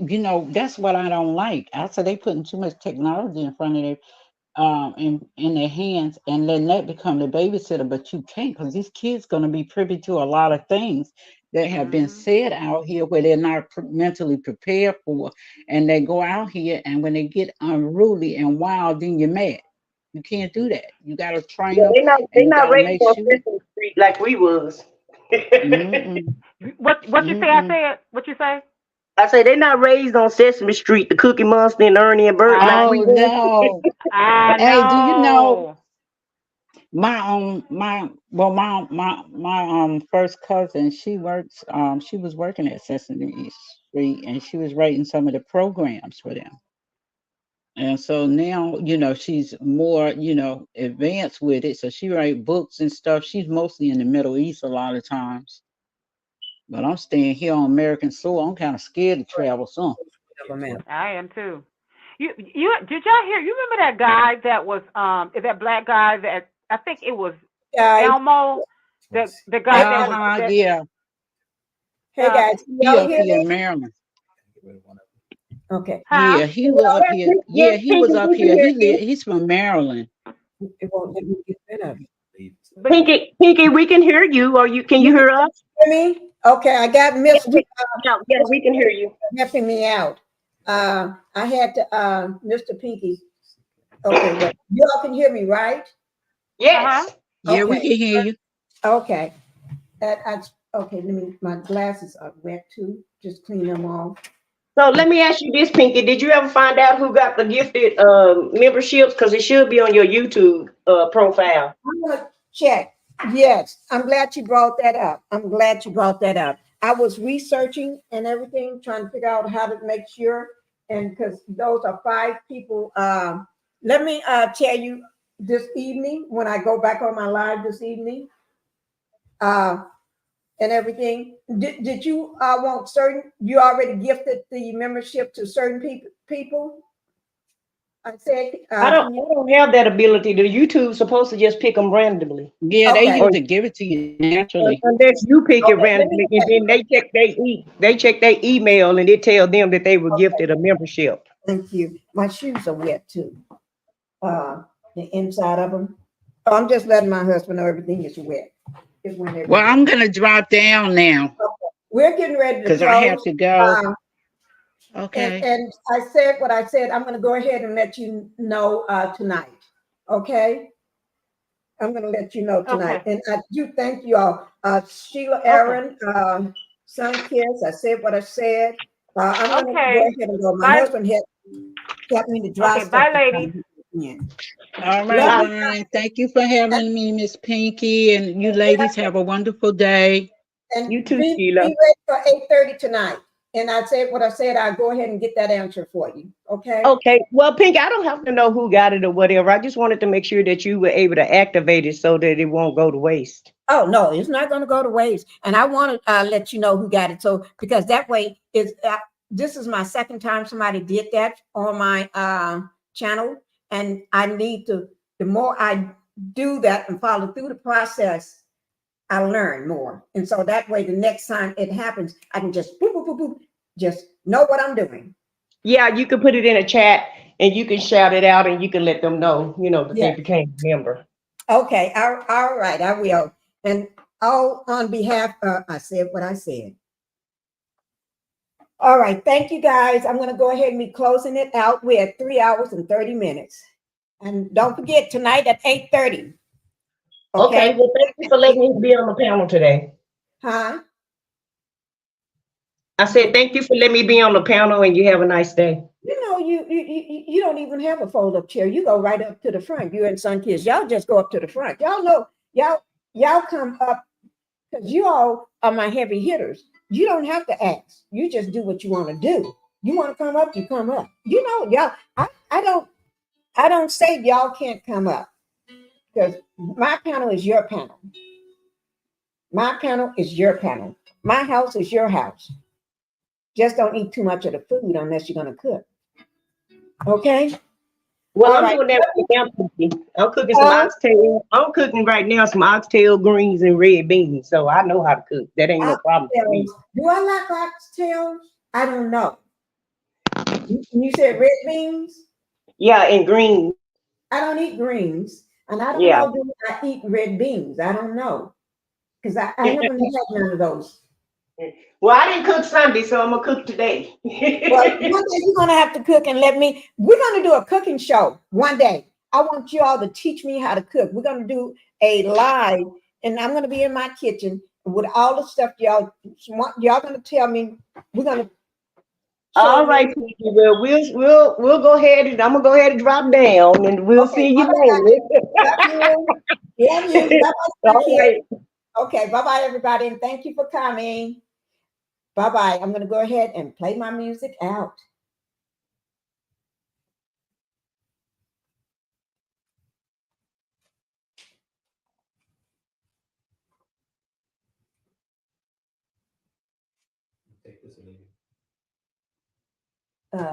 You can leave it.